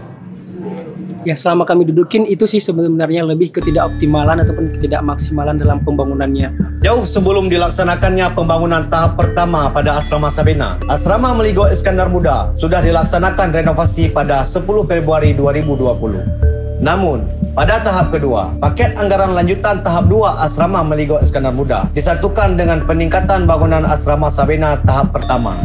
Jadi, dalam satu paket pembangunan itu, anggaran Asrama Sabena tahap pertama dan asrama Meligo Iskandar Muda tahap kedua, dalam satu paket itu sejumlah 804 juta sekian. Dari tahap 1 hingga tahap kedua, renovasi mereka juga ditangani oleh kontraktor yang sama dengan asrama Sabina. Kerusakan material bangunan yang ada di asrama Meligo Iskandar Muda pun berimbas pada generasi berikutnya yang sama sekali tidak tahu proses pembangunan pada tahap pertama. Ihsan dan Fadrul adalah generasi yang tidak terlibat dan melihat proses pembangunan tahap pertama. Mereka hanya mengetahui cerita pengerjaan pembangunan asramanya dari alumni-alumni mereka terdahulu mengenai pembangunan. Dan mereka hanya merasakan imbas kerusakan bangunan setelah ditinggal lulus oleh alumninya. Rasa penasaran kami tentang bagaimana pembangunan asrama Putra Aceh di Yogyakarta sudah terjawab. Kemudian, pada hari yang sama, kami melanjutkan ke asrama Putri Pocut Barin untuk menanyakan hal yang sama. Ini dia warga asrama Pocut Barin. Karena bangunan Pocut Barin ini berisi 4 lantai, jadi mereka berempat adalah perwakilan dari lantai masing-masing. Ini Farazia, mahasiswi Pasca Sarjana UIN Sunan Kalijaga. Ini Aminah Ulfa, mahasiswi Pasca Sarjana UNY. Ini Sarah, mahasiswi Pasca Sarjana UIN Sunan Kalijaga. Dan yang terakhir, Anita, mahasiswi Pasca Sarjana UIN Sunan Kalijaga. Mereka akan menceritakan apa yang mereka rasakan saat pembangunan maupun imbas dari pembangunan asrama mereka. Kalau misalnya kebocoran itu kan lantai 3 sama 4. Ada juga di lantai 2 bocor. Dia kalau dulunya tuh cuma setetes yang dekat kamar mandi. Terus sekarang di lantai 2 tuh jadi makin deras kayak gitu. Apalagi kalau hujan deras itu makin deras ngucur airnya. Jadi orang tuh harus ada kayak wadah ember kayak gitu. Itu imbas di pembangunan. Sebelum pembangunan juga itu udah ada. Terus pembangunan kok itu juga masih ada. Apa kayak gitu. Sebelumnya ada, setelahnya makin parah. Ada lagi gak yang mau diceritakan? Ada lagi. Apa? Wastafel kami yang sebelumnya baik-baik saja sekarang malah sumbat. Ada pembangunan ya? Setelah ada pembangunan sumbat. Airnya itu kayak air hujan, jadi kita mau cuci piring pun. Sekarang udah lumayan sekarang udah diperbaiki, sekarang udah deras airnya. Terus wifi sebelum bapak tuh pembangunan tuh baik-baik aja, tapi setelah sekarang cuma di lantai kami tuh yang bagusnya 4 jam, setelahnya rusak. Emang ngaruh dari pembangunan? Nggak tahu, mungkin kan kabelnya kan dicopot, tapi dipasang lagi tuh malah makin rusak. Sebelumnya tuh baik-baik aja. Ada lagi gak? Catnya ya, kembali ke catnya tuh terkelupas. Kenapa secepat itu? Merek apa sih kayak gitu? Itu direnov apa aja? Atap. Oke. Oke. Pengecetan. Oke. Poncet, Pagar. Pagar ada kan? Pagar ada. Tapi kemarin itu pas awal permulaan pembangunan tuh saya belum balik sini, cuman pas tengah pengerjaan baru balik sini. Juga sempat heran kenapa bisa tukang tinggal satu bangunan sama kami, juga sempat heran. Cuman karena katanya kemarin tuh sempat mau komplain juga, masa nggak nyaman ya kalau misal kita satu bangunan sama laki, mana-mana kita takut, mana tahu kita ada pulang malam telat nanti tiba-tiba apa gitu laki-laki itu. Cuman katanya ini emang udah disuruh dari sananya kayak gitu. Jadi kami kayak ya udahlah, kayak mana lagi mau dibuat. Tapi mau mempertanyakan apakah emang kayak gitu seharusnya. Pas pengerjaan tukang juga tinggal satu bangunan sama kami kayak merasa kurang nyaman sebenarnya, kayak was-was. Tidur aja kami kayak harus kunci pintu berkali-kali kayak gitu, karena kan takut kita nggak buruk sangka, cuman kan kita jaga-jaga. Sampai kan ada kejadian juga yang kemarin tuh kami undang TPA malam-malam itu kan karena kejadian tukang juga, kejadian tukang cabul lah. Tukangnya jadi malam-malam dia kayaknya lagi minum mabuk tua, apa mabuk ya, minum mabuk situ di ujung sana kan. Tukang pembangunan ini ya? Pas pembangunan pertama. Oke. Tukang tuh berdua. Itulah karena pembangunan pertama itu jadi nggak dikunci, karena kan tukang bisa bebas-bebas masuk ya. Nah kami juga was-was. Cuman kawan saya keluar mau ambil jemuran di belakang. Pas lihat keluar, uak tukang tadi tuh udah buka celananya. Nah, jadi kawan saya, kami kan perempuan. Dilihat atau gimana tuh? Terlihat, iya diperlihat si tukang memperlihatkan, yang perempuan tuh terlihat gitu, nggak sengaja. Jadi kami kira kan apa wak nih sakit mau nampain kan, jadi masuklah kawan kami udah takut. Terus ada salah satu kawan ini bilang ke depan, Pak kenapa kayak gitu, marah-marah lah, kenapa memperlakukan kayak gitu, nggak bagus. Terus dia bilang orang mabuk ya, jadi kayak ngomongnya pun ngelantur, terus mukanya merah. Karena kami merasa nggak aman, kami panggil abang-abang TPA. Dia babang TPA tuh yang membawa uak-uak 2 biji ini tadi ke polisi. Nggak tahu lah apa dia cabul sama kawan-kawannya atau sengaja menunjukin, nggak ngerti juga. Oh, ini kan? Ini pembangunan tahap pertama juga? Iya, ini pembangunan. Ini bagus nih. ini karena pembangunan tahap pertama. Iya. Efek dari bangunan pertama. Ini. Ini bocor nih.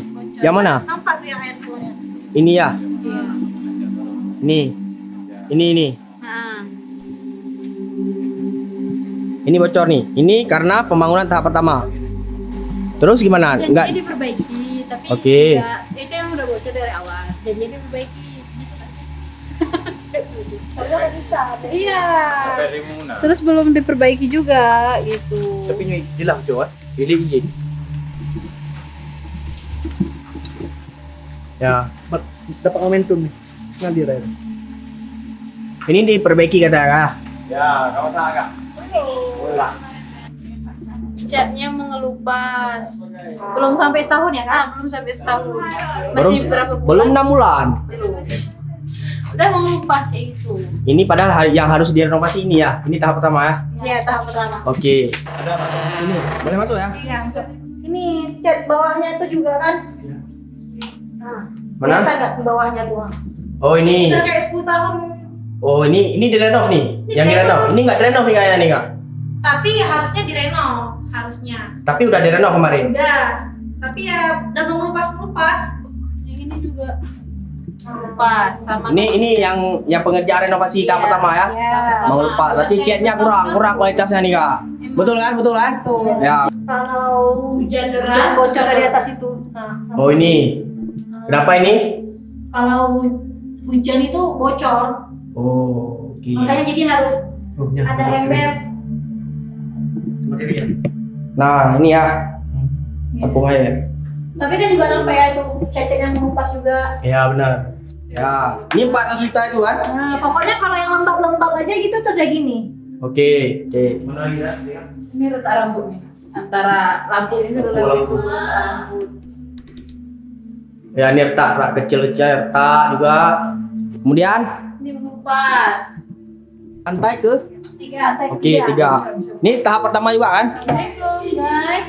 Nah, kalau ini kan lantai ini atasnya langsung genteng. Langsung bau lembab. Oh ya, tapi ini direkam kita nggak tahu, tapi ceritain ya, apa bau? Bau lembab. Oke, Lembab. kami nggak bisa, kan penonton nih nggak tahu nih lembab atau enggak kan ya, bau. Coba kasih di beko. Ya, bau lembab, bau lembab. Bau lembab kan? Ini karena hujan ya? Ya kalau hujan tuh langsung ngalir airnya ya itu ini bekas banjir. Maka kamar ini belum bisa digunakan. Seharusnya ada Ami tinggal di sini. Oh. Tapi karena katanya di pembangunan kedua ini diperbaiki. Seharusnya ini sudah selesai di pembangunan pertama. Karena di anggarannya sudah ada ya. Nah, cuma ini kan belum itu juga karena dari genteng atas. Ini masih. Seharusnya ini yang harus dikerjakan nggak kan? Oke, ini Iya berlumut. berlumur. Ini juga nih. Ini hasil yang di anggaran ceknya gini, berlumur gini ya. Iya berlumut, tengok ini lembab. Ini nggak bagus ceknya nih. Ini cat apa nih? Terkelupas. Ini tahap pertama ya. Iya tahap pertama. Iya kalau hujan merembes airnya. Becek berarti. Iya jadi becek. Terus kulkasnya kenapa? Sebenarnya kulkasnya ada di belakang pintu ini. Di sini. Oke. Di sini. Terus pas hujan kemarin airnya tuh merembes keluar, dia sampai banjir. Jadi anak lantai 3 sampai nginap ke lantai atas. Ini lagi terkelupas. Nah, ini renovasi 400 juta itu ah. Ya. Oke. Ini juga nih. Ini pada awalnya nih yang amblas. Ini kan sampai ada jejak kaki tukangnya. Oh, amblas ini udah diperbaiki ya. Udah diperbaiki. Rusak gitu ini. Iya pecah kan? Itu diperbaiki malah pecah sedikit terus ini berlubang kayak mana gitu. Kemarin itu emang ambles semua. Jadi Iya, kita lihat ke atas tuh udah ini dua genteng. Diperbaiki waktu? Tahap pertama kemarin. Tahap pertama diperbaiki. Cuman ya habis diperbaiki ya bolong-bolong. Bolong, maksudnya kayak gitu lah. Lantai 4 bocor nih hujan. Ini lubangnya.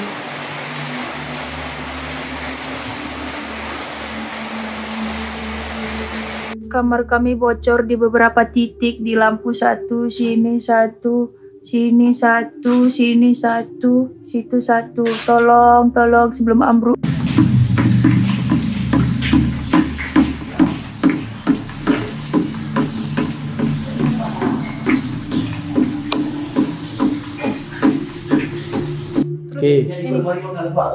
Iya, itu juga merembes ya, Kak?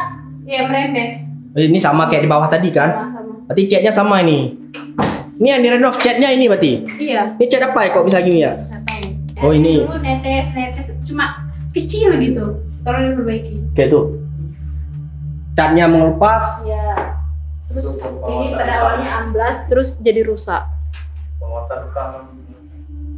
Yang tadi cerita itu ya, pengawasan waktu pembangunan kok bisa disatuin gitu ya? Tapi pembangunan kedua juga bukannya nginap di sini, tapi alhamdulillah beda gedung, jadi kami lebih aman. Saya merasa aman. Nginapnya di depan. Oke, ada lagi yang mau ceritain Kak? Lainnya? Ada itu aja ya? Berarti 400 jutanya gini ya hasilnya ya? Iya gitu. Gitu ya Kak, makasih. Kondisi asrama Pocut Barin juga mengalami kerusakan serupa dengan asrama Aceh lainnya yang di Yogyakarta. Tidak hanya berhenti di situ, lagi-lagi ada tindakan yang kurang sopan, yakni tidak ada pembersihan akhir setelah pengerjaan proyek, dan ada banyak kejanggalan lainnya. Dan lagi-lagi kasusnya pun sama, seperti bangunan baru yang retak, atap yang bocor, pipa bocor, dan yang terakhir ini yang paling fatal. Kuli bangunan yang berkelamin laki-laki diistirahatkan dalam satu gedung dengan perempuan, sehingga muncul fenomena tukang mabuk buka celana macam bu. Dan kami pikir ini sudah sangat keterlaluan. Belum lagi kondisi psikologi trauma akibat dari tukang cabul ini. Ini sudah bangunannya bocor di mana-mana, malah ditambah dengan kejadian tukang buka celana. Aduh. Apa maksudnya ini semua? Ini baru cerita tentang tahap pertama aja. Belum lagi kita telusuri tentang tahap kedua. Untuk menjawab rasa penasaran, kami menghubungi setiap ketua asrama atau narasumber dan atau representatif asrama untuk menanyakan tentang pembangunan tahap kedua. Sebelumnya, kami juga menunjukkan video rekaman yang telah diedit untuk mengkonfirmasi kebenaran tentang hasil wawancara atau dokumentasi yang telah kami rekam pada September 2022. Malam itu, Minggu 22 Januari 2023, kami mengundang Akub, Ketua Asrama Merapi 2, ke asrama kami. Itu kan kita lihat kayak kolomnya juga ada yang simetris Ya, ada miring. Beberapa kolom kita lihat tuh nggak simetris. Sementara kolom di lantai 1 sama lantai 2 tuh kayak agak ini. Bengkok lah bisa kita bilang. Oke, ini masalahnya kan yang mau kita lihat di sini hari ini, malam ini, bahwasannya ada anggaran untuk pengerjaan itu, ya kan? Apakah anggaran segini yang sudah ditentukan ini masih kurang, sehingga menimbulkan keretakan? Kalau kita lihat bukan masalah anggarannya. Berarti anggarannya katakanlah cukup.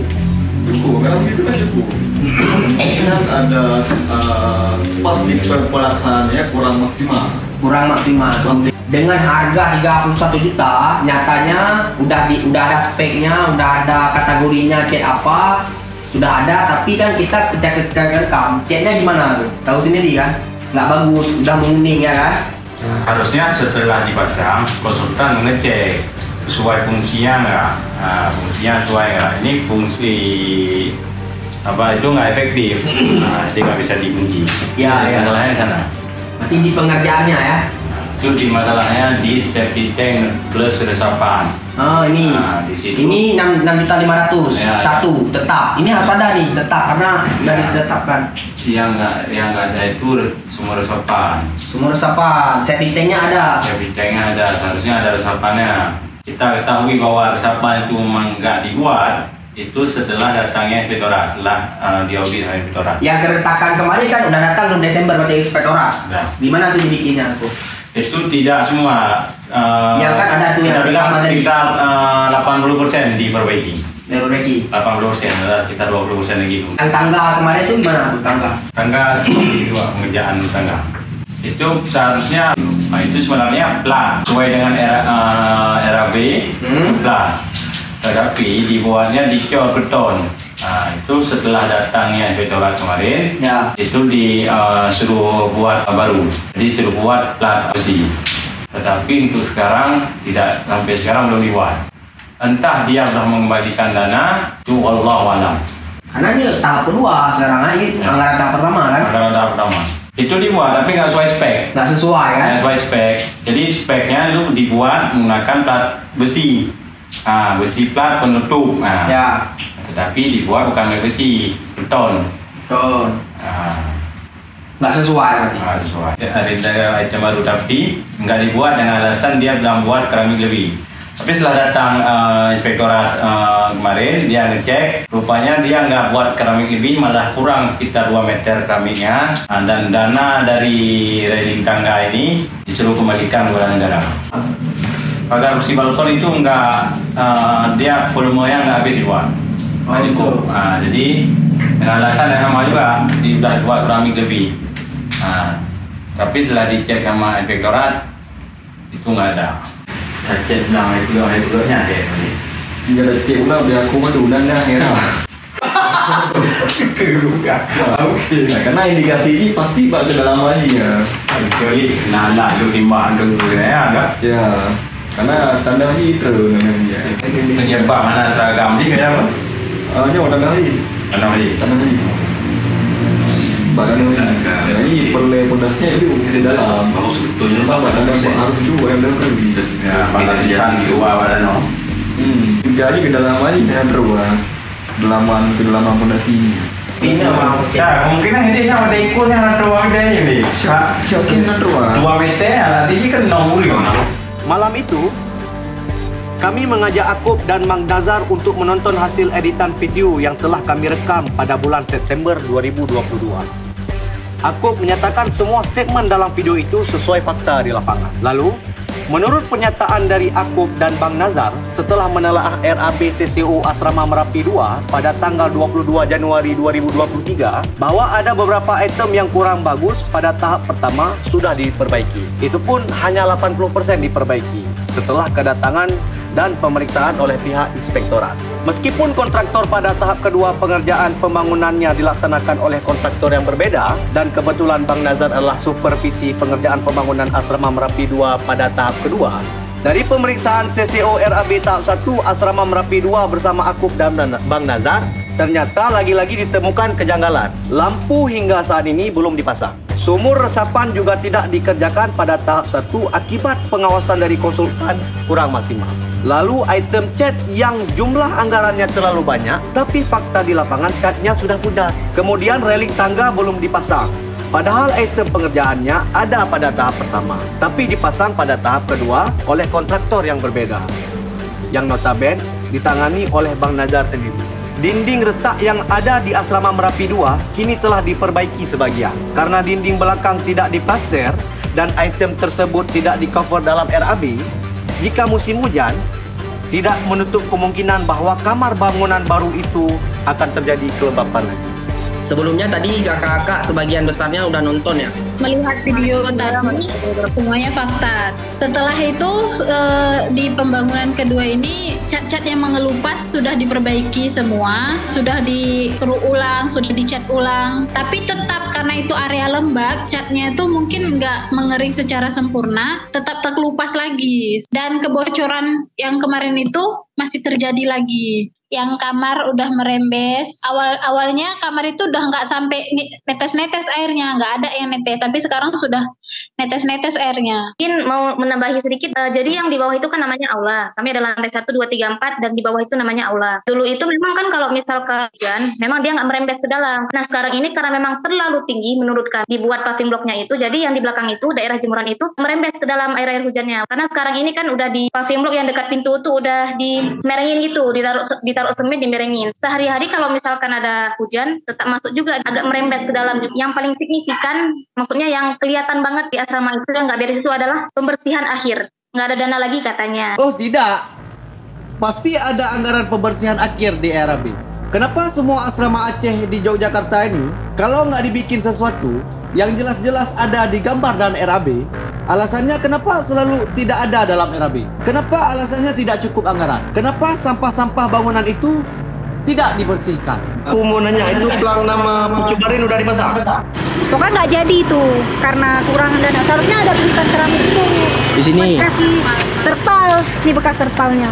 Tapi ya namanya terpal bawa angin kena hujan hilang. Nah, kemudian di tahap pertama kemarin, benar nggak? Siapa yang kemarin? Kak Faras ya, kalau nggak salah menunjukkan itu.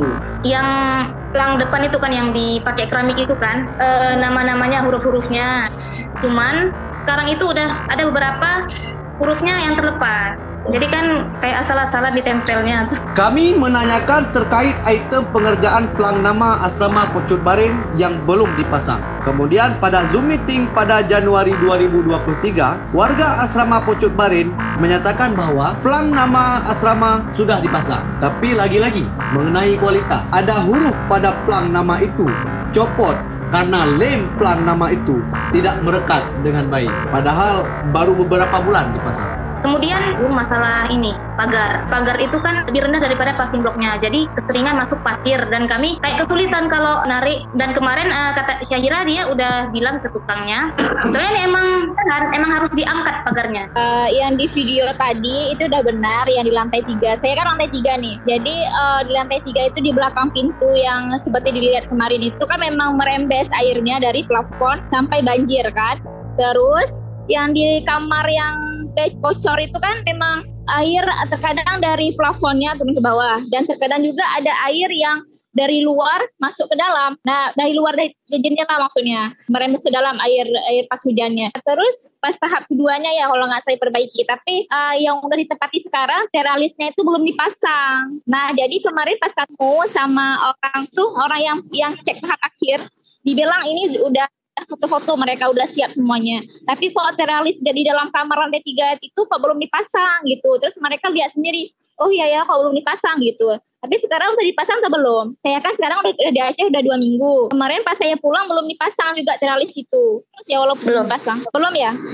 Belum. Kita baru saja menemukan kejanggalan baru seperti pagar yang susah dibuka dan ditutup setelah pemasangan paving block. Terkait tentang kebocoran, meski plafonnya sudah diperbaiki tapi airnya masih merembes ke dalam ruangan melalui plafon dan jendela. Dan yang terakhir, sejak kedatangan pihak inspektorat, ternyata teralis dari dalam kamar lantai 3 juga belum dipasang oleh pihak kontraktor. Mau menambahi yang bagian bocor-bocor itu kan lantai 3, kamar yang paling ujung, kamar kami lah kita bilang.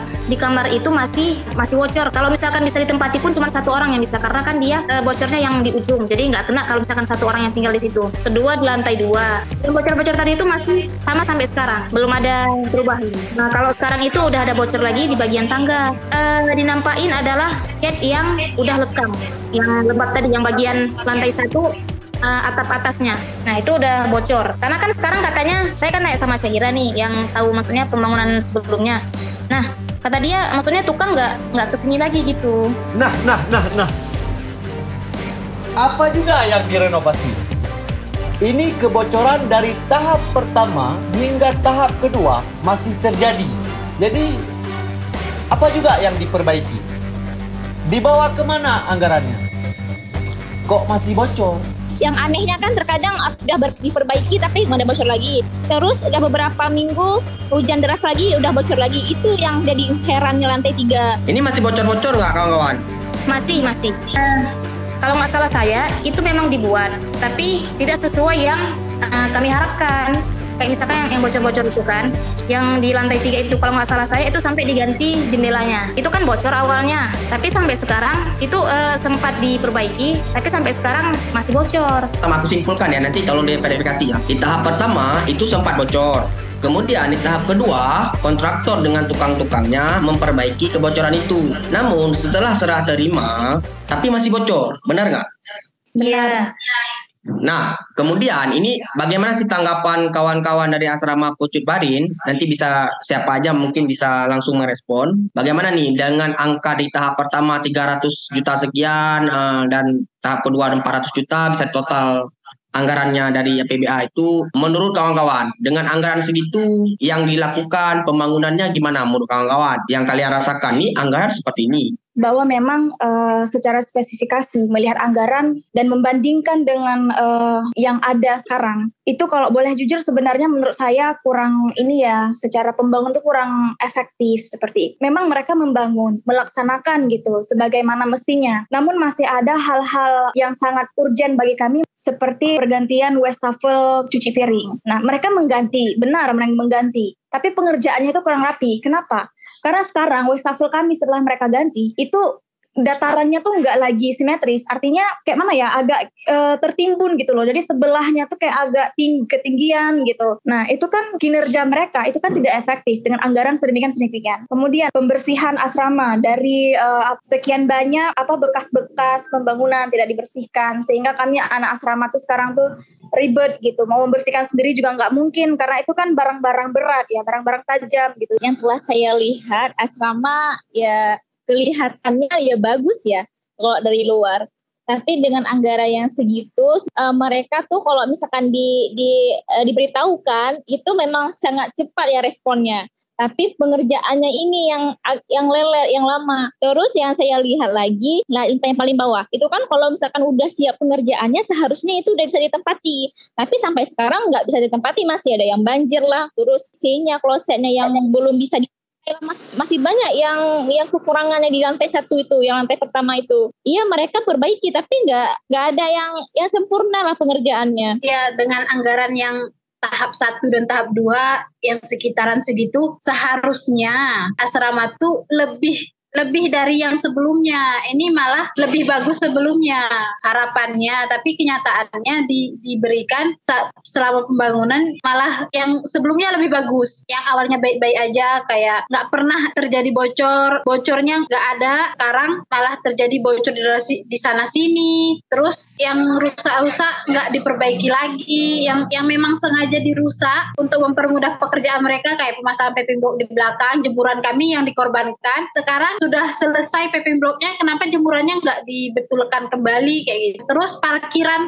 belakang, kami kan punya parkiran samping, parkiran belakang. Jadi kalau hujan deras, airnya itu awalnya itu ada parit kecil mengalir ke sumur serapan yang saat ini, jadi kalau hujan deras jatuhnya karena parkiran lebih rendah, jadi ke situ semua airnya menggenang. Di parkiran itu nggak ada apa namanya itu, saluran yang buat pembuangan air gitu nggak ada, jadi tergenang situ semua berlumpur gitu. Tapi karena paving blocknya makin tinggi, jadi imbasnya ke situ semua. Berarti aku simpulkan ya, bisa nanti kalau salah nanti bisa kalian koreksi. Aku simpulkan dari kawan-kawan asrama Pucuk Barin, dengan anggaran segitu yang awalnya tadi aku kutip dari Kakak Mina mengatakan awalnya kita baik-baik aja, tapi ketika ada kucuran dana dari APBA itu, ini perubahannya nggak terlalu terasa dan nggak ada perubahan yang signifikan yang terasa gitu. Apa yang diubah dan apa yang direnov gitu ya dari anggaran segitu. Seharusnya ada yang harus dibikin karena nggak ada DRB nggak dibikin. Dan masih bocor di tahap pertama. Tahap pertama ada kebocoran dan di tahap kedua dicoba diperbaiki, kemudian masih bocor, gitu kan, kawan-kawan? Ya, tampak dari luar memang asrama itu berubah. Ya. Dari luar. Ya, yang kami merasakan ini yang sehari-hari di dalam itu. Ya. Beda, rasa sensasinya beda. Gitu. Ada dengar? Udah beda sensasinya tuh. Gimana ini Bapak kontraktor? Anak-anak Pucuk Barin udah greget nih bapak-bapak. Gimana nih? Bocor sini, bocor sana. Kita rusak punya kita. Gak enak kan? Jadi sebelum tanya, nyota nonton le, biar sama persepsi ji biar sama. Yang kali mencok baru yang ada Fadrul dengan Isan, nonton le lah. Gimana nampak? Ya. Berpindah ke asrama Meligo Iskandar Muda. Setelah verifikasi video yang telah kita edit bahwa alumni dan ketua Meligo Iskandar Muda menyatakan yang terkandung di dalam video ini adalah fakta. Kamu baca bahwa ada kekosongan, ada COVID, warga asrama di Poncuk pada saat pembangunan tahap pertama dengan anggaran 800 juta itu, kawan-kawan sebagian besar katakanlah 80%, 75% di Aceh atau di mana, nggak di asrama, sebagian kecilnya di asrama. Dan itu pun tidak bisa mengawal sepenuhnya. Itu tadi ada konflik-konflik juga secara internal dengan Bang Murni sebagai warga di situ. Ada cerita-cerita yang tidak menarik untuk kita dengar sebenarnya. Karena kan seharusnya kan harus berkomunikasi dengan baik dengan kontraktor. Tapi dia tidak bisa berkomunikasi dengan baik. Ada masalah masalah-masalah yang diungkit-ungkit dengan saudara Martunis dengan pihak kontraktor. Dan yang air itu juga aneh sebenarnya gitu. Meskipun memang ceritanya agak rumit. Warga asrama kosong, nggak ada yang bayar, tiba-tiba kok membludak gitu. Ada yang terpotong sebenarnya karena pandemi, karena nggak di asrama, nggak ada yang kawal, tiba-tiba selesai gitu. Jadi untuk desain yang awal yang full bangunannya, jadi hanya desain secara menyeluruh katanya. Cuman sekedar gambar menteng bahwa di belakang akan dibangun gedung 2 lantai. Jadi untuk desain secara air mengalir tergenang ya, jadi hanya dikompromi secara jelas dengan kamu. Artinya hanya berbicara bahwa teknis untuk nyo akan tergenang, nyo hanya tergenang supaya ada pegatnya, supaya ada pokoknya hanya berkelanjutan sampai kenan ya. Jadi cuman hanya berbicara bahwa nyo anggaran dan akan dibangun gedung 2 lantai di Liko yang itu. Jadi renovasi menyeluruh yang di belakang. Yang air tergenangnya seharusnya kan lebih mufum lebih mufum untuk teknis ya, karena tengok kan bagian yang sheet dan bukan dalam artian tengok terima beres, tapi seharusnya kan diperhatikan sampai sedetailnya jangan sampai merusak yang kena lah, termasuk plafon. Jadi kan sebuah kerugian sih termasuk di kamar mano kan ia hanya mengalir secara gerd lah mentang tergenang maka kejadian harus dibikin lewatnya seharusnya. Pemecaan cuman kan nyo kembali kepada kepuasan hasil akhir mentang maksudnya tidak sempurna dalam artian lagi dia tuh mio tergenang memang hanya hoi trend bak lantai itu mio tergenang di lantai 2-nya memang hanya dipegat tempat trend maksudnya mio karu kan gak tergenang juga seharusnya yang diperhatikan sih karena kebetulan pengerjaan tengah COVID tengah berat-berat juga banyak mahasiswa yang pulang kampung memang. Ana so kawal secara detail proses untuk tahap ke tahap selanjutnya. Singkatnya, kebanyakan dari penghuni asrama Maligo Iskandar Muda tidak melihat proses pembangunan tahap 1 dan tahap kedua karena pada saat itu sedang pandemi, sehingga banyak hal yang tidak sesuai ekspektasi warga asrama seperti tergenang air, ambruknya plafon, dan tidak kejelasan desain bangunan. Martunis sempat dituduh tidak kooperatif karena tidak mendengar perintah dari kontraktor. Karena emosi, kontraktor memiliki sentimen tersendiri kepada Martunis hingga pada akhirnya kontraktor memfitnah Martunis menjual material bekas pembangunan asrama. Jadi seharusnya kan renovasi asrama kan membuat mahasiswa senang. Kadang-kadang kan ketika selesai renovasi asrama ada yang makin susah. Tiba-tiba merembeh lah, idang dia kan kesusah tu. Nyampak perencanaan dah. Maksudnya kan awan harus analisa awalnya. Nyo harus bangun aja. Nyo bangun je lagi nyo harus perencanaan. Perencanaan riset le mesti bahasa je kan. Logika je riset le lapangan. Nyo harus bangun. Dah bangun. Nambah kamar. Lagi desain je. Peng dino. Nyo perlai pembuangan ya tu. Nyo perlai kena perlai kan jangan kan lebih detail. Jadi dana je kan optimal Dana je mesti nak untung ti kawak kontraktor dah fikir je. Sampai kejadian je lagi Wati serah terima. Wati hana kendala li watian kafi kabereh ke asrama Puncu dengan total anggaran 100 juta lah karena kan 700 juta tu long kalian anggaran dari lapat tu kan ke Sabina 100 juta dari tahap 1 ke tahap 2 iban berwaden ipegat ke asrama. Untuk bentuknya ya bisa dibilang mungkin memuaskan dalam artian memuaskan daripada yang dulu, daripada asrama kita yang dulu. Tapi untuk kesempurnaannya itu jauh dibilang sempurna. Jadi banyak letak kekurangan dan letak minus di. Waktu takalan kan tidak sepenuhnya dibuat, tidak sepenuhnya. Ada beberapa hal yang memang dianggap sepele tapi yang berakibat fatal, termasuk dengan genangan air yang mengakibatkan kerusakan pada plafon. Hanya sempurna lah. Sedangkan yang kamu harapkan, kamu hanya berbicara bahwa anggarannya dipergunakan sepenuhnya atau tidak. Tapi yang kamu harapkan dibangun asrama juga sempurna demi kenyamanan mahasiswa maupun baiknya kamu lama maupun mahasiswa yang baru untuk selanjutnya. Jadi ketika kita tinggal di asrama ya lebih nyaman maunya. Jangan sampai setelah renovasi malah terbebani dengan hal-hal yang dianggap sepele, tapi permasalahannya kita hadapi setiap hujan. Maksudnya gejala-gejala alam yang sebenarnya kecil tapi pengaruhnya kayak besar lah, berat lah.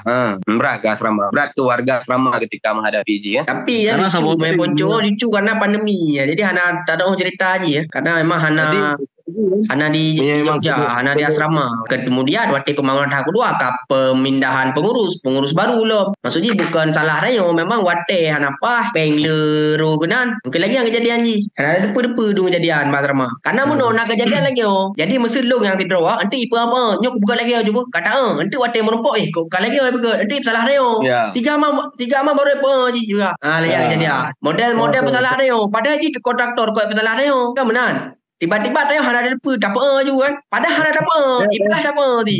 Gimana? Tanya kau kontraktor. Nyan memang kejadian babuncu lagi ya. Hai kejadian babuncu memang kalian don kalian. Maksudnya memang bukan salah karena ya kondisi Covid segala macam. Jadi komunikasi ji hanya melalui telepon. Jadi tidak pernah bertemu langsung kamu. Jadi lagi abayan ipegah litinyo kaji meno ipegah litinyo kaji mede.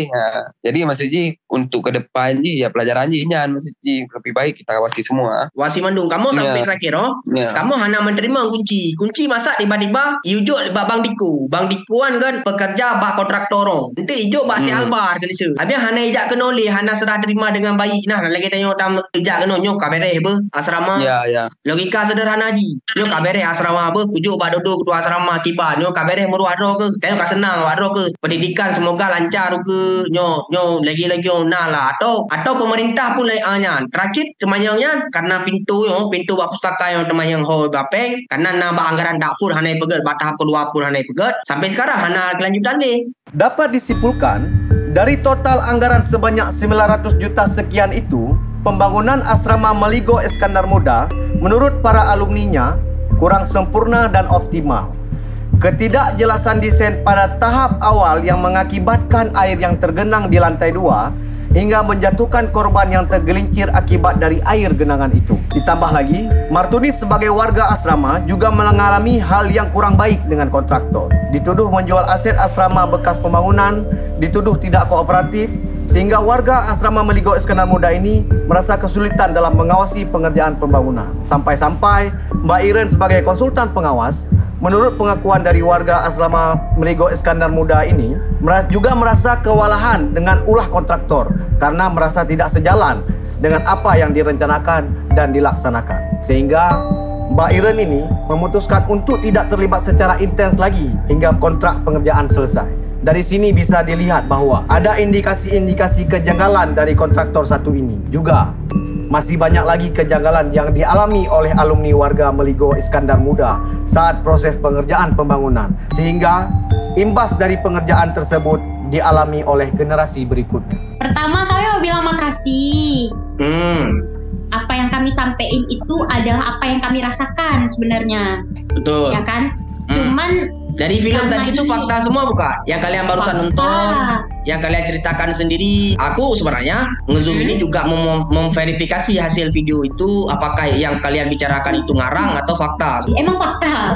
Ya. Cuman dari video tadi kayak ada 1-2 kalimat yang kami sampaikan, misalnya kalau tadi Ami ingat ya, yang Ami bilang adalah kontraktor itu istilah kasarnya itu seperti kabur gitu ya, nggak menyelesaikan tanggung jawabnya di masa pemeliharaan.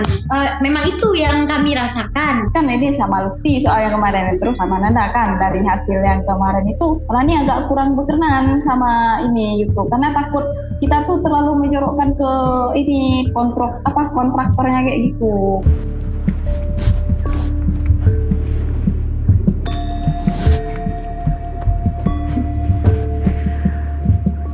Sebenarnya dalam cerita The Contractor ini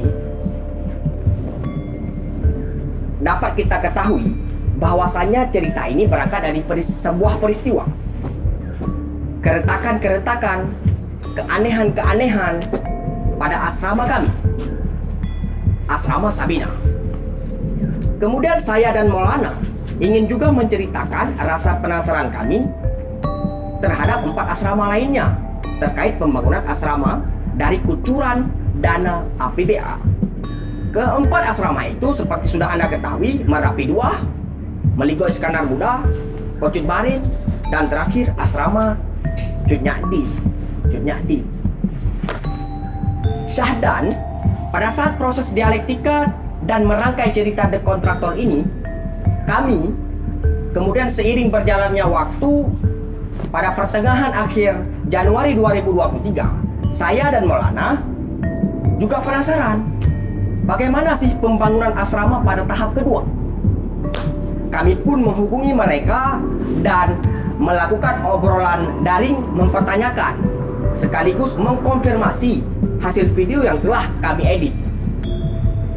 Dan semua mereka mengakui bahwa itu fakta. Benar?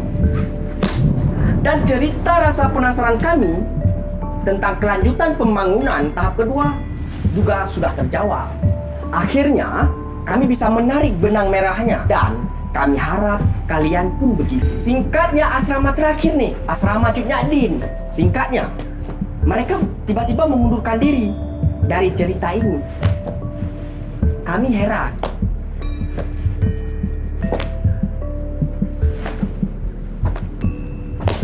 Nah, masalahnya apa nih? Bisa ceritain? Masalahnya adalah asrama sepakat untuk ini jangan dipublish. Pertimbangan yang pertama ini yayasan. Cuman dari segala macam hal yang terjadi di asrama, mau tidak mau, suka tidak suka, kami memang harus berhubungan dengan yayasan. Itu lebih utamanya Pak Tasbir. Jujur, video ini di-tag dan tanggapan-tanggapan kami itu tidak diketahui oleh Pak Tasbir. Iya, tuh. Jadi itu pertama alasan yang paling kuat. Kalau bicara seperti hal seperti itu, kayak ngomong dari awal tadi yang soalnya jangan bikin malu saya akan bikin malu kamu, tuh udah nggak bagus tuh komunikasinya. Karena aku pikir itu kontraktor Ya, kan Nanda kan masih baru, maksudnya Nanda kan nggak pernah ngambil alih itu. Kemarin itu kan yang orang lain gitu. Terus tiba-tiba malah Nanda yang nyosor kayak gitu, ngomong apa yang ngapain kayak gitu, yang sesuai apa yang anak asrama nyampein kayak gitu. Nanda kan juga kurang paham kayak gitu ya, kayak mana yang itu. Berarti sampailah ancaman-ancaman kontraktor ke kalian lah. Ke Nanda doang sih, soalnya kemarin itu cuma Nanda yang agak nyosor dikit. Ya, karena kan itu hak kita tuh sebagai pengguna Nanda. Bapak tuh nggak tinggal di asrama lu pertama. Kita yang rasakan asrama tuh kayak mana kan? Ini asrama Cut Nyakdin. Kalau nanti kita nggak munafik lah, nanti pasti video ini akan di-up di media apapun gitu kan, dan nanti pasti akan dilihat oleh orang-orang yang ada di Aceh. Mau nggak mau, walaupun kita bilang ini kita tujuannya bukan untuk yayasan, pasti akan terlibat gitu kan. Betul. Keterlibatannya, kekhawatirannya gimana? Kenapa kalian tiba-tiba mengkhawatirkan terlibat yayasannya jatuhnya kemana? Kami nanti akan ada tahap lagi, soalnya belum selesai. Kok ada banyak kali tahap kalian? Dari uang Aceh ya? Padahal Aceh banyak kali uang sepertinya. Jadi kan bangunan belakang itu belum selesai. Orang Perkim datang ke sini, memang mereka juga lihat ini nggak akan selesai kayak gitu kan. Oh, ada tahap ketiga lagi anggarannya? Ada. Insya Allah. Soalnya juga udah disuruh buat proposal kan nih. Karena asrama mereka akan dilaksanakan pembangunan tahap ketiga pada tahun 2023 ini, mereka memutuskan untuk tidak terlibat dalam cerita The Kontraktor ini. Kerusakan yang ada di Cut Nyakdin beberapa juga telah diperbaiki. Alasan lain, mereka juga mengatakan terikat dengan yayasan. Karena menurut mereka, yayasan telah membantu menambah beberapa hal yang kurang dari proses pembangunan. Itulah sebabnya mereka menyimpulkan untuk tidak terlibat dalam cerita ini. Memang dengan dana 500 sekian tuh memang nggak cukup untuk bangunan belakang gitu. Jadi memang harus dilanjutkan pembangunan selanjutnya. Kayak kamar mandi kami tuh emang nggak ada. 605 juta tahap kedua. Iya gitu kan. Dah habis itu kayak kamar mandi itu juga nggak ada keramiknya. Jadi kami cuma pakai kamar mandinya tuh bisa digunakan cuma 2, sedangkan kamar mandinya itu ada 6, tapi cuma 2 yang bisa digunakan gitu. Nah itu tuh bakal dilanjutin di tahap selanjutnya. Nah itu bakal lanjutin insya Allah di bulan 6 tahun ini. Jelas sekali itu ekspresi kalian, cara kalian jelasin dari hati itu, cara kalian ceritain tuh golden moment malahan tuh ya mulai. Ada maksudnya kejujuran. Pernah terjadi. Ketika mereka sepakat secara voting forum untuk tidak dipublis, kami juga mengajak Bang Nazar untuk menjelaskan teknis pembangunan terkait kejanggalan yang ada di Cunyadin ini. Kami memahami maksud mereka. Entah mereka takut ancaman dari luar atau khawatir akan manuver dari berbagai lini. Pun, kami menyadari bahwa asrama Cunyadin ini dinaungi oleh yayasan, sehingga kita tidak bisa menelusuri lebih dalam terkait kejanggalan pembangunan asrama Cunyadin ini. Dan kami sangat memaklumi segala keputusan mereka. Itulah mengapa kejanggalan proses pembangunan asrama Cunyadin tidak ada di dalam cerita ini. Ini mungkin agak panjang. Nyota hadirkan lagi. Sebut tadi yang Urun Rao sampaikannya benar fakta yang menurut dah. Jadi statement-statementnya kan sayang ketika hanya dipublis kan sayang. Pada dasarnya ini kan berangkat dari keresahan anak-anak asrama kan. Jadi hampir semua asrama. Jadi bisa kita lihat dari beberapa statementnya itu semua asrama yang ada di Jogja kan merasakan hal sama akibat adanya pembangunan efek daripada pembangunan ya. Komunikasi pelaksanaan sama anak asrama, kayak item-item pekerjaan yang dibikin kurang maksimal ya. Sangat sayang ketika tidak dipublis fakta-fakta yang terjadi ya, karena itu tidak kalau menurut saya itu tidak akan melibas ke tahap selanjutnya, karena ini kan sebelumnya saya kan jadi bahan evaluasi buat dinasnya juga. Ini kan udah 2 tahap pembangunan Jogja, oh ini loh fakta-fakta yang terjadi ya, dan itu sangat autentik dan kan semua asrama memaparkan faktanya, baik itu di Sabena, di Cunyadin, di Ponco kan, di Merapi dan di Pecu Baren, dan berhadapan dengan orang yang sama juga kan. Setelahnya dibikinnya waktu itu berbarengan dengan tahap 2 kalau tidak salah kan, cetak semua item bekerja. Sebenarnya tanpa kita suruh, otomatis itu kan masih tanggung jawab pada kontraktor, karena kan masih masa pemeliharaan, karena di Perkim itu kan masa pemeliharaan kan 6 bulan ya, dan masih tanggung jawab dia kan. Selanjutnya kan yang kedua kayak persoalan kayak kelistrikan, kayak kabel dan lain-lain itu masalahnya itu di perencanaan. Hampir semua pekerjaan di Jogja, baik itu di Sabena, di Merapi, di Ponco, bahkan di Pecu Baren, yang tahap 2 aja kita lihat itu banyak kesalahan itu di perencanaan awal persoalannya. Kasus di Cunyadin itu kabelnya kan nggak ada, belum lagi kayak toilet kemana kan, toilet klosetnya nggak ada kan, keramik lagi kan, satu cuma kan, itu kan persoalan di perencanaan sebenarnya. Itu kan fakta juga, fakta lapangan. Kejanggalan itu bukan hanya pada kontraktornya, tapi juga di perencanaannya, menyebabkan nggak selesai 100%. Mungkin kendala dengan anggaran juga, upload anggaran juga, makanya nggak selesai 100%. Kan sama kayak Sabena juga kan 2 tahap kemudian tuh. Tahap pertama kan dibangun sampai hampir sama kayak Cunyadin juga yang sekarang di belakangan lantai 2 itu. Sabena gitu juga kemudian, cuma listriknya ada. Lanjut tahap 2 baru dibangun 100%. Nah itu pun belum sempurna kan. Itu dari nggak nyamanan setelah direnov atau direhab tuh kita yang rasain tuh. Dulu yang sebelum direnov dibilang orang ini lebih nyaman, kita tinggal aman lagi, jendelanya bisa tutup segala macam. Pas dia habis direnov kok makin takut kita tinggal di asrama, kan itu aneh. Fakta yang aneh tuh. Kita memang semua di mahasiswa Aceh di Yogyakarta nih ketika dengar kabar direnov asrama, ditingkatin kualitas asrama, senang kita. Tapi pas kita lihat waktu eksekusi pelaksanaan udah banyak hal yang perlu kita tanyain. Kita cerita bahwa pernah terjadi dan kita ceritakan juga, dan karena kita pertanyakan akhirnya, karena kalian tekan-tekan, kalian mempertanyakan, akhirnya dibikin di tahap kedua, diperbaiki. Kalau nggak kalian apatis terhadap pembangunan ini, gimana tuh kemungkinannya? Kalau kalian biasa aja terima beres gitu. Kayak kami asrama tahap pertama pembangunannya retak, ada kejanggalan, septic tank dan sebagainya. Asrama Sabena sempat septic tank kan? Nggak ada septic tank kita tuh. Asrama Sabena anggarannya ada tapi nggak dibikin. Dan di tahap pertama pintu kosen ada beberapa, ada 1 pintu dan 2 kosen nggak dilakukan karena nggak ada pengawasan dari mahasiswanya. Peran kita sana mempertanyakan, karena kita mempertanyakan dan kekeh dengan pembangunan, akhirnya dibikin, dan kami udah dibikin, nggak retak lagi kalau faktanya. Tapi ini kan cerita pernah terjadi di masa cerita di balik pembangunan asrama Aceh Jakarta. Itu sebenarnya Wandi. Nah itu loh poinnya. Itu nggak ada pintu dulu. Kan kita dulu di belakang ini retak semua nih, retak semua nih. Di KGSB, Gerakan Surabaya ini retak, di kamar-kamar retak. karena kita kekeh harus bikin akhirnya. Baru diperbaiki. Seharusnya kan harus diperbaiki langsung tanpa kita harus meminta. Itu kewajiban karena ada anggarannya. Itu poinnya. Kenapa kalian harus khawatir dengan pembangunan kalian? Itu kan cerita yang pernah terjadi di asrama kalian. Akhirnya diperbaiki. Dan apa isi dari film ini pun dari awal sudah kita ceritakan bahwa film ini bukan mempermasalahkan pada pihak terkait, tapi lebih banyak dan isinya pun mempertanyakan kenapa kok bisa kemana uang RID dalam RAB, katanya tiba-tiba udah habis. Dalam gambaran saya, kalau kita tidak kritis dalam pembangunan ini, saya yakin tuh banyak kejanggalan-kejanggalan tuh yang nggak dibikin sama pelaksananya. Bersyukurlah kita tuh kritis mengawal pembangunan asrama di Jogja. Kalau nggak kritis ya nggak tahu lagi.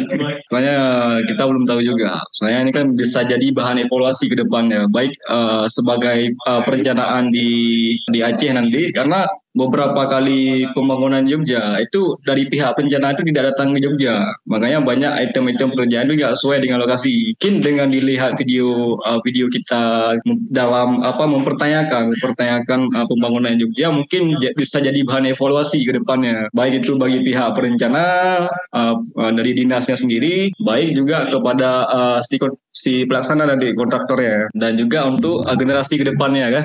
Saya untuk adik-adik atau teman-teman kita nanti yang bakal menempatinya kan begitu kan. Kita menghargai keputusan dari warga asrama Chun Nyak Dien untuk tidak ditayangkan. Tapi sangat disayangkan apabila statement itu keluar dari warga asrama Chun Nyak Dien. Padahal dalam rekaman sebelumnya mereka menceritakan kejanggalan terkait asrama mereka dengan cukup jelas dan berani. Tapi pada akhirnya mereka mengambil keputusan untuk tidak ditayangkan saja. Dan kami memaklumi itu semua. Kok dialihkan? Terserah dialihkan yang seharusnya dia harus dibuka dengan volume 50 km. Ya. Ini yang naik lapangan itu km. Ya kaku. Jangan ada ya. Ya. Dan ini yang terakhir. Pada dini hari hingga menuju pagi, tanggal 22 Januari 2023, kami membahas RAB pengerjaan asrama Sabena bersama Bang Nazar. Kita lihat apa saja yang tidak ada. Ini kan yang tahap 2 yang anggaran dapur menepi.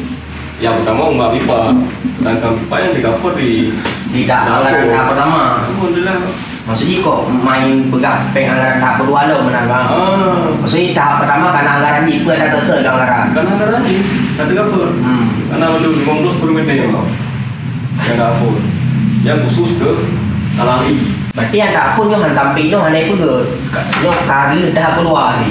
Tahap 2. Yang tak jelas ha. Yang contoh lagi list plan LC tu. Dia kan ada juga rasa list plan LC puisi buat buat sesuai dengan perubahan kontrak dia. Jadi kontrak awal ke RAB awal. Jadi fungsi MC Lori adalah sebagai RAB baru. Jadi gunakan perubahan lo. Jadi kontrak pun aja lah apa. Instalasi air dari talang pipa di kontrak pun. Karena muang buat. Jadi kan ada juga. Ada juga nyok ada juga lah. Nyok instalasi air dan dari talang pipa PVC 3 inci. Jodoh developer. Jadi sekarang kita sedang membuka laporan rehab asrama Sabena di Jakarta 100% sudah direvisi yang dikirimkan oleh ketua asrama dulu. Sekarang kita mencoba melihat ya apa-apa saja yang dikerjakan. Kita lihat ada nggak kejanggalan-kejanggalan dari pembangunan tahap kedua ini. Nama pengerjaan proyeknya lanjutan pembangunan dan rehabilitasi asrama Putra Sabena Jakarta tahap kedua. Ya.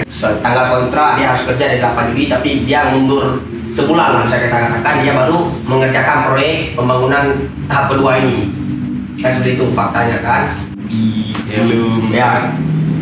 Sepatu nanti kan. Siapa tahu dia lagi ngebor di. Oh, tapi faktanya kalau kita lihat kan tukangnya tidak memakai K3 ini.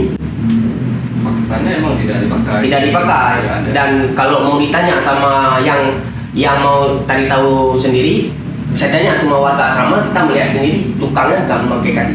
Tapi anggarannya ada. Anggaran ada. Punya anggaran K3 besar lagi 15 juta. 15 juta 325.000. Yang artinya apa?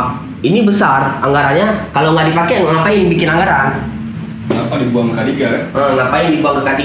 Itu pertanyaannya. Pemasangan papan nama proyek 500.000. Ini terlalu mahal nggak Bandi? Kemarin bukan papan yang dipasang. Seperti kayak Spanduk gitu. Itu kalau aku pikir itu 500.000 itu terlalu ini ya. Ya, banner itu ditempel di pohon pinang ya. Di pohon pinang kita tahunya itu. Tapi ini agak ini ya. Agak 500.000 kayaknya buang-buang uang aja ya. Tapi ini 49 ini kejanggalan berarti. Kejanggalan. Ini masuk pertanyaannya berarti ini di mana dibikinnya? Penambahan pasangan dinding bata ini 49 meter persegi ini di mana gitu ya? Di mana? Ini besar nih. 49 meter ini besar. Besar ya? Besar. Dan total harganya 16 juta ya? 16 juta. Maksudnya pas penambahan pengerjaan ini ya, pekerjaan tambah ya? Pekerjaan tambahan di mana ini maksudnya pertanyaannya? Di mana dia dipasangin? Pasangan bata. Ya. Otomatis dia kan nanti dikurangi sama kusen. Ya. Ada kusen ya. Jadi kusen nanti dia nggak dihitung. Ya kayak ini ya, kayak semalam kita ini bicara kan. Ini kan ada anggaran tetapnya tuh, berarti harus dikerjakan, tapi nggak dikerjakan. Ini kan untuk ini. Maksudnya volumenya. Volume pasangan bata. Nah, jadi kan kalau misalkan ruangan depan, karena di atas kan cuma 3 ruangan saja. Ya. Kamar mandi. Ya. Otomatis kalau misalkan dia lebarnya 4 meter dikurangi sama aspol, berarti sekitar 3,9. Nah. Kalau tingginya mungkin sekitar 3,8. Berapa kita berapa? Habis itu kan tinggal dikurangi sama luas kusen pintu sama jendela. Otomatis itu besar sekali pasangan matanya. Ya. Kita nggak tahu dipasang di mana kan? Ya. Berarti ini kejanggalan. Nah kita bertanya lah, tanya pada siapa jawab ya. Jawab. Ini kejanggalan. Oke. Kemudian Bang, ini plasteran dinding bata 1/3 Bang. Ini bertambah Bang. Iya, bertambahnya juga besar, 231 meter persegi. Ya. Jadi besar juga. Ini dikerjakan ini gimana? Ini dikerjakan. Apakah betul memang volumenya segitu yang dikerjakan? Karena banyak enggak nih uangnya Bang? 25 juta sekian. Katakanlah kita bulatkan 26 juta karena 941.000 kan? Karena kita lihat juga di belakang itu kemarin kita usulkan untuk di plaster dinding belakang. Ya. Semuanya total. Tapi kemarin kan nggak di plaster semua. Ya. Dan plasterannya juga plaster kasar. Kasar yang di belakang ini kan? Ini masuknya ke sini Bang? Iya. Karena ini masuknya dia harganya harga plasteran halus. Nggak ada penambahan. Tapi kan ditutup tuh Bang, atasnya ditutup dengan kemarin apa tuh? Terpal anak bayi itu. Anak bayi? Itu ada nggak di sini Bang? Nggak ada. Nggak ada terpal anak bayi sini. Seharusnya nggak usah dibikin, nggak ada. Nggak ada. Nggak ada DRB, ngapain dibikin ya? Karena kan ada kejanggalan uang yang nggak tahu kemana seharusnya bisa dibikin ke situ Bang. Kan seharusnya logikanya gitu. Uangnya ada berapa nih? Kita katakanlah 500 juta sekian tuh. Ya kan 500 juta sekian anggarannya. Itu bisa diminimalisir lagi ke yang betul-betul ya, yang penting-penting. Contohnya kayak 49. Ya, ini besar, uangnya dikemanakan, seharusnya bisa dikesinikan. Ya, seharusnya kalau memang ini nggak cukup, ya, volumenya segini, yang 342 ini seharusnya bisa ke sini.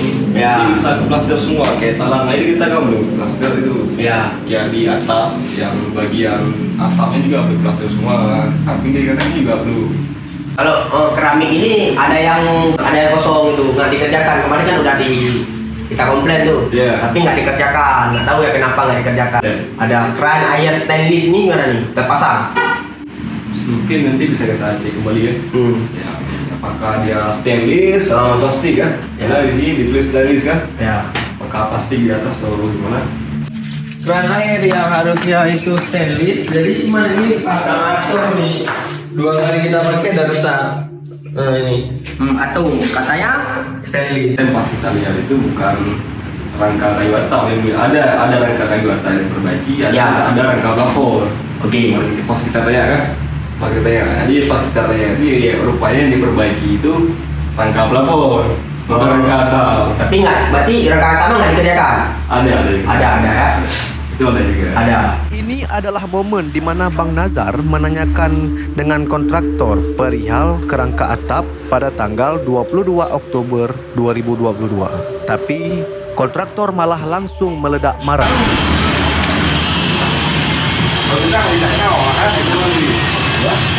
tidak tahu. Juga di mana saja. Yang sekarang ini Pak. Hah? Ada. Yo nak kenal tak? Tempat hotel tu. Dapat hotel memang sebenarnya. Siapa yang hotel itu? Kamu boleh juga hotel. Ada anu kau kenal. Hotel. Kan dah kenal kau. Betul? Dia sama sangka. Sang keluar drama. Ngawatnya. Betul? Kah ada plan kah?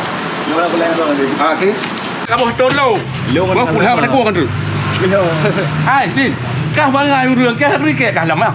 Ha, kuing tak kau kan tu baik tak cok kaya kah sama sangka. Kan kah kalau tanya. Hai Bang Andi. Awak sama bagi dengar Pak. Kah baik menjajah abang Din. Kurikah rumah-rumah pergi tempat. Ada tanya sebagai anak asrama hanya. Kau anak sama kah? Kau anak sama kah ini? Kah kabeh dia. Baik kau kah anak sama. Lo Pak kanya awak Pak. Tak kau main je. Je Pak. Lo kan kau harus terus baca. Oh di kafe ni lah. Pegah Pak Dina. Kan kah apa dulu. Dina apa tu kan lompat. Nak apa dulu. Anak mau tu lebih di tham tu. Kau apa huไปหรอกกะไม่ได้เขาโกงแต่กะบ่โดนลงกะadaให้กะมาง่ายกะมีเรื่องดีอะไร Jadi Maulana, kenapa kontraktor bisa mengatakan kalau Bang Dim bukan warga asrama? Ya saya nggak tahu. Saya pikir seperti inilah kira-kira respon kontraktor saat Martunis, aku, Bang Nazar, anak-anak Cunyadin kalau ditanya soal item pengerjaan. Kenapa bisa gitu responnya? Ya nggak tahu. Nggak tahu. Padahal mereka kan udah nanya baik-baik, udah kasih tahu ke kontraktor. Malahan sebelum pengerjaan, kontraktor yang menganjurkan kami untuk mengingatkan beliau apabila terjadi kejanggalan saat proses pembangunan. Kok udah lain pas ditanya, kenapa? Kok bisa-bisanya si kontraktor itu mengatakan bahwa Bang Din bukan warga asrama? Padahal Bang Din itu dulunya mantan ketua asrama. Mungkin beliau punya data Bang Din, tapi sayangnya datanya meleset. Bang Din masih terdaftar sebagai anak asrama Sabina. Siapa bilang bukan? Dari mana beliau tahu? Beliau aja nggak tahu adat dan tradisi Sabina. Nah, kok berani-beraninya beliau bilang Bang Din bukan anak asrama? Tahu dari mana? Pengecatan pagar 2.500.000 itu termasuk pengecatan macam-macam besar juga ini ya? Iya. Ini kan pekerjaan pengecatan pagar. Pagar yang mana? Pagar yang mana? Nah, pengerjaan lampu bangunan lama, lampu LED ini, ya. Berapa? Ada 9. Lampunya ada nih, semuanya 9. 450.000. Kalau lampu saya nggak yakin nih kalau lampu. Karena kemarin kan ada lampu-lampu yang di bawah ini diekeng ke atas ya, diambil foto kan. Untuk laporan ya. Tapi nggak 9 berarti itu. Oh, saya nggak yakin apakah betul-betul dibeli 9 atau nggak beli sama sekali. Saya nggak yakin. Tapi ini tetap nih Mandi, berarti kan harus dibeli. 9 unit. 9 unit lampu kan, lampu LED 18 watt. 18 watt. Tapi nyatanya nggak ada. Jadi ada dibeli, cuma mungkin nggak nyampe mungkin. Nggak nyampe 9. Kemungkinan. Tapi ini bukan tugas kita yang ini. Seharusnya kan badan-badan yang berwenang kan mengecek ini ya. Yang berwenang itu kan. Ya. Kita cuma bertanya benar nggak nih? Benar nggak? Dengan pagar yang udah dibeli itu 8 juta nggak kira-kira? Kalau harganya paling ya sekitar 1 atau 2 mungkin ya. Berarti nggak 8 juta dong, tapi di laporannya 8 juta. Kita katakanlah paling mahal dibanding 3 juta. Ini 4 juta. Oke. Jadi si pihak kontraktor itu dia cuma mendekati lah. Adapun minimal kontraktor dia harus membuat pagar 60% dari harga 8 juta. Si kontraktor. 3 juta lah paling mahal ya? Enggak nyampe. Nggak nyampe ya? Palingnya sekitar 2 jutaan lah. 2 juta, paling mentok 2 juta. Yang depan bawa roda aja itu kan pakai punya kita juga. Ya punya udah lama kan? Udah ada di situ, nggak dibeli kan? Ada di situ. Ya patoknya juga udah ada di situ.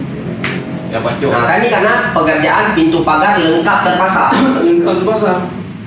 Otomatis kan semuanya kan, dari roda itu, dari jalannya kan lengkap kan, namanya juga lengkap terpasang. Roda terpasang, cuma yang ada cuma pintunya saja tidak lengkap terpasang.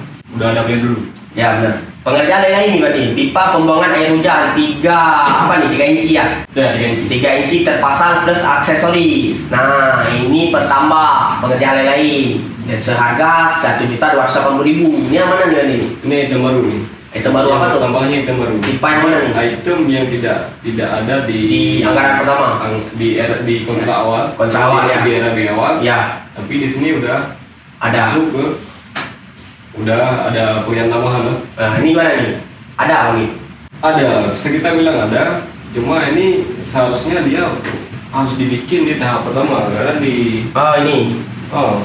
Tapi ini udah di cover di tahap pertama. Ini berapa nih? 16. Pengerjaan tambahan. Karena di tahap pertama dia volumenya itu dia 56 meter. Oke, kita lihat tahap pertama nih ya. Ini tahap pertama. Nah ini berarti ada nih anggaran tahap pertama tapi nggak dikerjakan. 59 meter. 59 meter. Otomatis ini tetap nih, berarti kan anggarannya ada. Anggarannya ada. Nah kemudian kok ditambah lagi di di tahap kedua seharga 1.200.000. Sedangkan di tahap pertama sudah ada seharga 2.669.000. Dan kok ditambah lagi apa itemnya ya namanya item pengerjaannya ya. Item pengerjaannya. Itu gimana? Dan kemudian ada ini yang kosen kayu ini kan di tahap pertama tadi ya mana? Oh ini. Nah ini yang biru ini ya. Kosen pintu kayu buka 2 plus daun pintu ya kan 4.900.000. Nah ini anggaran tahap pertama ya kan. Item baru katanya kan? Item baru. Item baru. Tapi kemana nih uangnya nih? Kusen aluminium plus apa nih? Plus daun jendela kaca 1.300.000 nanti. Tapi yang ada cuma kosen aja. Pintunya terbang ya? Pintunya nggak ada nih, tapi di anggarannya ada nih ya. Anggarannya ada. Ada anggarannya ada seharga 4.750 sama 1.200.000. Itu kusen aluminium ya kan? Sama kusen pintu kayu buka ada anggarannya, yang jelas ada kan? Tapi nyatanya nggak ada. Pekerjaannya ada, anggarannya ada, tapi di lapangan tidak ada. Tidak ada. Kalau memang nggak percaya, datang sendiri ke Sabena. Kalau memang kita nggak cukup menjelaskan, datang sini kita wawancara boleh, kita siap. Kita bikin kopi lagi. Ya, berarti ini tahap pertama ya. Tahap pertama. Karena udah semalam juga udah kita coba ini ya. Nah, ini kan item baru juga. Ya, bertambah ya. Bertambah. Seharusnya ini nggak ada. Nggak ada, karena ada anggaran di tahap pertama dikemanakan. Dikemanakan ya? Kok ditambah-tambah? Untuk ngepasin anggaran aja mungkin. Ngepasin anggaran aja. Biar balance ya. Ini nemu harga sekian. Biar pas gitu loh, Mandi. Biar pas 500 sekian. 500 sekian kan? Bener. Nah, ini gimana nih? Sama apa kita tanya nih? Pemerintah, kontraktor, kita bertanya sama siapa yang mau jawab? Sama presiden, sama siapa? Sama gubernur PJ. Nggak tahu lah. Dan intinya kami ini mempertanyakan, ya apa nih? Kita mempertanyakan. Ya. Kawan-kawan, sekali lagi kami ulangi, kami hanya mempertanyakan. Sekarang durasi ceritanya sudah cukup panjang dan lama untuk mengungkap semua fakta yang ada. Panjang memang. Tapi inilah semua kejadian-kejadian yang sempat kami rekam saat pembangunan asrama Aceh yang ada di Yogyakarta. Kami tidak ingin mempermasalahkan semua kejanggalan ini sebenarnya. Kami hanya bertanya. Kalau tidak ada kejanggalan, malah pertanyaan kami tidak sebanyak ini. Soalnya, kami hanya mempertanyakan. Diketahui dari LPSE Aceh 16 Juli 2021, anggaran pembangunan asrama Sabena pada tahap pertama digabung dengan asrama Meligo Iskandar Muda adalah 804 juta. Pembagiannya 700 juta untuk asrama Sabena dan sisanya untuk asrama Meligo Iskandar Muda. Dan 27 April 2022, tahap kedua adalah 567 juta sekian dengan total anggaran sebesar lebih kurang 1,2 M. Itu untuk asrama Sabena saja. Asrama Merapi 2 dari LPSI juga per 1 Juni 2021. Tahap pertama sejumlah 765 juta sekian. Dan pada tahap kedua, tanggal 10 Juni 2022 adalah 448 juta sekian dengan total anggaran sebesar lebih kurang sama dengan Sabina 1,2 M juga. Asrama Meligo Iskandar Muda tahap pertama 10 Februari 2020 adalah 817 juta. Dan pada tahap kedua, 16 Juli 2021, anggaran disatukan dengan Asrama Sabina, yaitu 804 juta. Dan pembagiannya 100 juta untuk Asrama Meligo Iskandar Muda. Selebihnya untuk Asrama Sabina. Total anggaran untuk Asrama Meligo Iskandar Muda sejumlah 900 juta. Dan kemudian untuk Asrama Pocut Barin pada tahap pertama 16 Juli 2021 adalah 384 juta sekian, dan pada tahap kedua 27 April 2022 adalah 425 juta sekian dengan total anggaran lebih kurang 800 juta sekian. Asrama Dijadin yang terakhir pada tahap pertama 1 Juni 2021 dengan anggaran 1,2 M sekian, dan pada tahap kedua adalah 605 juta dengan total anggaran 1,8 M. Dan katanya lagi pada 2023 pada bulan 6 ini katanya mereka akan dilaksanakan tahap ketiga di Cunyadin Barat. Nah, jika dijumlahkan secara keseluruhan anggaran pembangunan asrama Aceh di Yogyakarta ini dari dana APBA berjumlah 5,9 M. Itu tidak termasuk yang tahap ketiga Cunyadin. Anda bisa menyimpulkan sendiri cerita kami dengan membandingkannya dengan total anggaran APBA sebegitu banyaknya. Bagaimana bisa Anda simpulkan sendiri? 5,9 M. Bagaimana? Itu aja, gugat Dinas. Kenapa kami minta 7 meter nggak dikabulkan Pak Riki? Kan kurang ajar Pak Riki. Hah? Ini kan dihadukan. Ya, enggak, rekam. Ini kan dihadukan kami dengan mahasiswa. Hah? PPDK rekam aja deh. Rekam, saya ngomong. Ini kan dihadukan kami nggak bukan pengecut, kalau rekam. Dinas mengadukan kami dengan mahasiswa. Rekam aja. Itu kan jelas saya ngomong.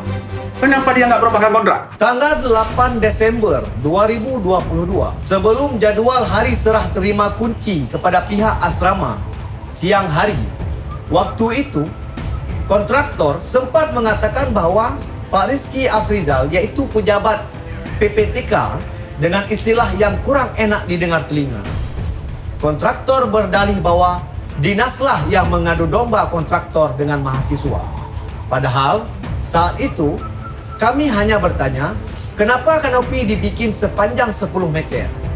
Fakta sebelumnya, tanggal 27 Oktober 2022, malam itu, di Hotel Indraloka, kami sudah mengusulkan kepada Pak Riki untuk mengurangi volume kanopi, sehingga bisa dialihkan ke item pekerjaan lain, seperti plasteran dinding belakang, dan lain-lain. Tapi respon beliau yang mulia kontraktor ini malah mengkambing hitamkan pejabat PPTK. Apakah benar seperti itu, wahai bapak-bapak sekalian? Ya, tadi inti je bunuh Bang Diko yang kerja dengan Pak Herman jok kunci Pak Dro ke. Habis Andro tanya Pak grup WA, WA asrama, Pak kawan-kawan. Mai tanya penerima Pak Hana. Kan sedangkan permintaan yang memang belum diselesaikan, belum selesai, tiba-tiba kayak jok kunci Pak Dro ke dengan Hana Habah tapi tiba-tiba Hana ejak Pak Sabina, Hana ejak Pak asrama, tiba-tiba ya jok kuncinya kan. Makaji kamu bunuh lu telepon Dro ke bar paken kah harus terima kuncinya, ya kan? Masa lagi berkhabar pada Atta baru ada yang pertanyaan kayak waktu Hana selesai loh. Hana selesai tiba-tiba kajuk kunci dengan kah haju kunci perwakilan. Ya.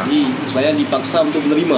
Ya, dipaksa untuk menerima. Ya, karena pada dasarnya kita ada penduduk, jadi nggak sembarangan. Nah, jadi dalam manajemen proyek itu ada yang namanya serah terima. Jadi kalau pekerjaan sudah selesai 100% itu ada serah terima awal namanya. PHU. Awal itu PHU. Habis PHU ada FHU final, di serah terima final. Jadi itu kan nampak kayak permainan setan tuh. Nampak. Jadi misalnya ya bisa lah, inilah tidak sesuai dengan prosedurnya. Dan pun kan lewat tanggai dan pengerjaan ni gimana ni? Pengerjaan ni telat. Habisnya telat diserah terima loh. Kan dari atas tahap awal pun telat. Ya, karena patokan kita di prosedur. Ya. Tidak sesuai dengan prosedur. Dan alasan dia apa bunuh begah yang bawahnya perusahaan ni kan perusahaan. Ya. Bukan perusahaan ro. Takkan perusahaannya dia perusahaan lain. Ya. Mak Leji. Berarti perusahaan pihak pertama ijuk gogoknya untuk mak proyeknya, tapi bukan perusahaan yang kerja, gogoknya yang kerja. Ya. Jadi istilahnya kontraktor itu dia pakai perusahaan orang lain untuk mengambil pekerjaan ini. Ya. Jadi bukan perusahaan dia perusahaan orang lain. Ya, sebenarnya kan bukan problem dia, bukan masalah kita. Itu bukan urusan kita. Ya. Itu urusan orang tu lah. Kenapa nggak bikin perusahaan sendiri kan? Ya. Hanya bikin perusahaan sendiri lah. Itu bukan urusan kita. Karena kita tidak bisa mengasumsi, karena kita harus pada prosedur. Ini kan udah luar prosedur sebenarnya. Jadi nanti ketika kita pegang prosedur nanti dia nggak aneh-aneh. Padahal kita sesuai dengan prosedur. Ada rule-nya, jadi nggak sembarangan. Jadi kan kayak di pasar kan kita menerima pekerjaan yang belum selesai 100%. Belum selesai 100%. Pasti ada minus-minusnya. Ini kan alibinya masuk pada masa pemeran, sedangkan kita belum ada PHU. Belum ada PHU.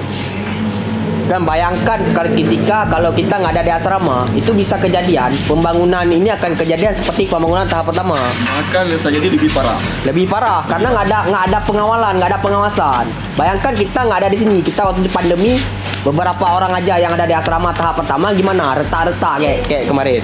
Banyak item yang dikerjakan di tahap kedua. Ya. Padahal anggaran tahap pertama jelas pengerjaan item-itemnya, tapi dikerjakan karena diawasi, ditanya sama kita sehingga dikerjakan Bandin, ya kan? Ya, karena kita mempertanyakan waktu itu maka dikerjakan. Kalau kita tidak mempertanyakan, otomatis itu nggak akan dikerjakan. Kecuali kemarin ada data inspektorat, itu lagi kan? Ya Bang, satu lagi, PHU itu yang sebenarnya kapan dia datang sini? PHU itu biasanya dilakukan setelah pekerjaan selesai 100%. 100%. PHU. Atau lebih jelasnya serah terima awal. Ya. Itu rule-nya, prosedur dalam pekerjaan proyek. Habis PHU nanti ada FHU atau serah terima akhir. Sekarang kita tanyakan di mana prosedurnya. Pakai apa enggak? Tadi kan alibinya katanya uangnya udah 100%. Ya. Otomatis itu kan bukan ranah kita.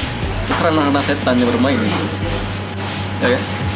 Dan satu lagi kan PHO-nya kapan dia datang kemari? Kan ada pernah datang tapi belum 100%, masih sekitaran 80%-an lah dia datang kemari untuk ngecek.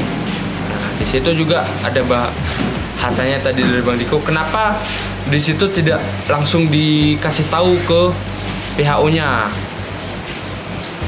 Karena untuk PHU tadi ada beberapa unsur yang hadir untuk menyaksikan, ada saksinya, ada pengawas, ada peserta pengawas, ada user atau penggunanya, ada dari pemerintah, ya. Itu ada dari kontraktor. Karena kan sebelum serah terima itu kan masih tanggung jawab kontraktor, Karena kan tidak ada, belum serah terima. Berarti secara logika ini kan masih tanggung jawab kontraktor. Ya, secara prosedurnya. Tapi tadi dikatakan bahwasanya termin 100% itu bukan sudah turun katanya tadi, sudah turun.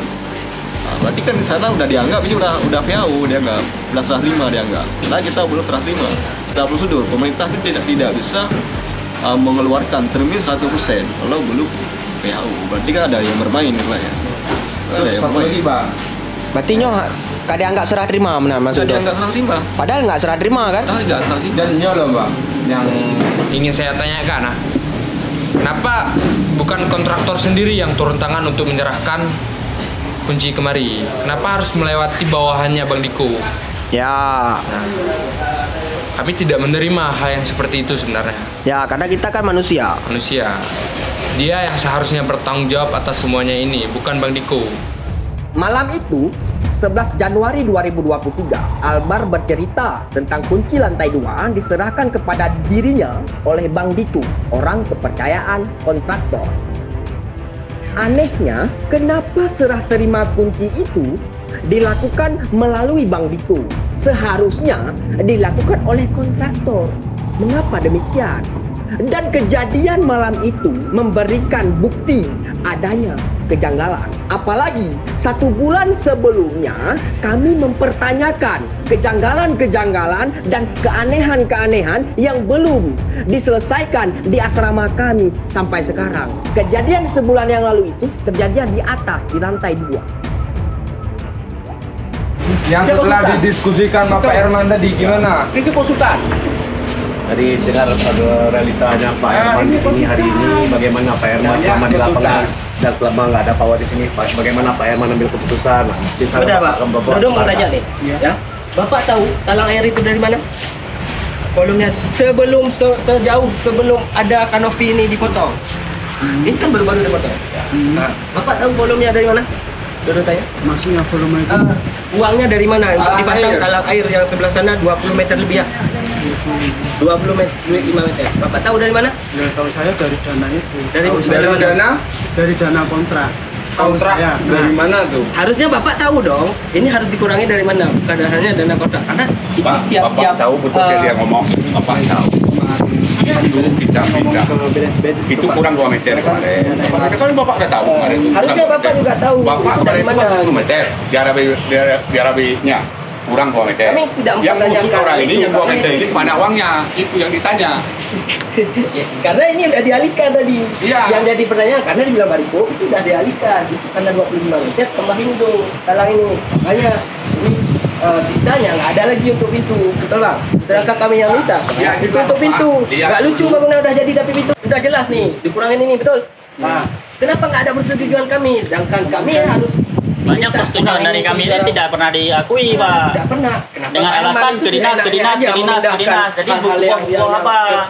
Penting itu 25 meter loh Pak. Bisa dihitung itu berapa dananya. Sedangkan kami butuh pintu dari pertama pembangunan, kami bilang itu kami butuh pintu, bukan butuh talang.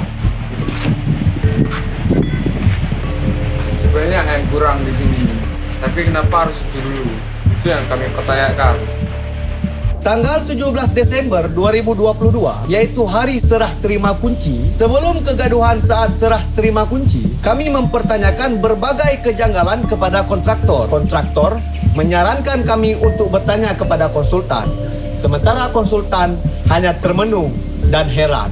Kami dibuat semakin bingung karena reaksi kontraktor dan konsultan terkesan seperti kurang koordinasi satu sama lain. Maka pada hari itu kami belum bisa menerima serah terima kunci karena masih banyak item pengerjaan yang belum selesai dan tidak sesuai. Sampai sekarang 10 Februari 2023, pintu dan jendela perpustakaan masih belum ada. Terjadilah kegaduhan dan terjadi lagi. Kenapa nggak ada pertanyaan lagi dari kemarin? Karena itu dibilang, Pak ya, itu pribadi Pak. Jangan bilang pribadi lagi. Jangan pribadi. Hari ini nanti nggak ada. Kemarin ada tapi kan? Jangan dengan kiri kamu. Saya bukan pengecut. Pak, slow kan? Kami slow. Slow ngomong, jangan dengan kiri. Slow dong. Saya nggak ada pribadi. Nggak ada pribadi. Berarti kemarin ini nggak tertunjuk nih ya? Ini yang pribadi saya. Ini pribadi saya. Jangan bilang nggak ada pribadi. Sini. Kak, ini ya kemarin itu yang kami dengar ini kayak nggak tunjuk orang nih. Baru dari sini dulu nggak tunjuk orang nih. Jadi kemarin itu kami jelas-jelas kemarin bahwa pipa itu nanti biar saya tanggung aja.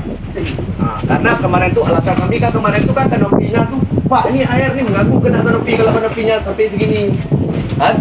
Jadi kondisinya kayak gini nih saya tunjuk ini kayak gini kan. Iya kayak gini. Jadi kemarin itu terganggu tuh kena atap tuh kalau misalnya malam-malam nggak bisa tidur. Nah bilanglah Pak Herman ke kami biar saya tanggung nih 2 biji. Hari ini udah beda lagi bicaranya. Tadi itu Bapak sebelum datang Pak Herman, saya mendengar sekali dengan seksama bahwa Pak Herman orang yang bertanggung jawab. Tapi ini realita udah kita bilang, ini padahal saya udah selu nih kan. Saya ngomong saya nunjuk langit ini bukan nunjuk Pak Herman. Tapi istilahnya Bapak ini sangat sentimen, ini yang hal-hal yang nggak bisa kami terima selama pembangunan ini. Ya udah kami selesai secara baik-baik. Kami mempertanyakan bukan mempermasalahkan itu aja Pak. Iya betul. Karena yang tinggal di sini kami. Kalau orang dinas itu alat administratif yang mengurus itu. Kami tahu juga itu. Kami nggak terlalu bodoh-bodoh lagi masalah itu. Cuman kalau misalnya hari ini komunikasinya selalu kayak gini, emosional kayak ini, dibilang kita nggak berbetik segala macam. kami nggak bisa terima juga karena kami selalu kayak ini. Ini tangan dari bawah, ini tangan dari buka, mulut setelah ini mulut dibuka. Itu yang nggak enak kita dengar percakapan. Kemarin saya ngomong sama Pak Herman baik-baik. Hari ini beliau udah memancing emosi kami dikit-dikit. Bapak tadi dengar bagaimana pujian-pujian kepada Pak Herman, kami dengar aja. Karena realita lapangan tiap hari kami berhadapan seperti ini. Kami ngomong baik-baik, tiba-tiba udah potong omongan kami seperti tadi. Ngomong udah nggak jelas lagi arahnya, udah nggak sarah lagi ngomongnya. Ngomongnya udah nggak sarah lagi. Kalau merekam ya, kita pribadi kita kalau satu batang dua batang. Ini bukan satu batang empat batang. Enggak bukan pribadi. Kalau satu batang dua batang pribadi. Terima kami hari ini. Udah terima Bapak. Kami udah terima hal itu. Hari itu kami dengar ya uang pribadi. Hari ini nggak pribadi kami udah terima karena udah sering kali dengar itu. Puisi-puisi itu udah dengar. Jangan tunjuk dengan tangan kiri. Padahal saya melihatnya sendiri di depan kedua mata saya.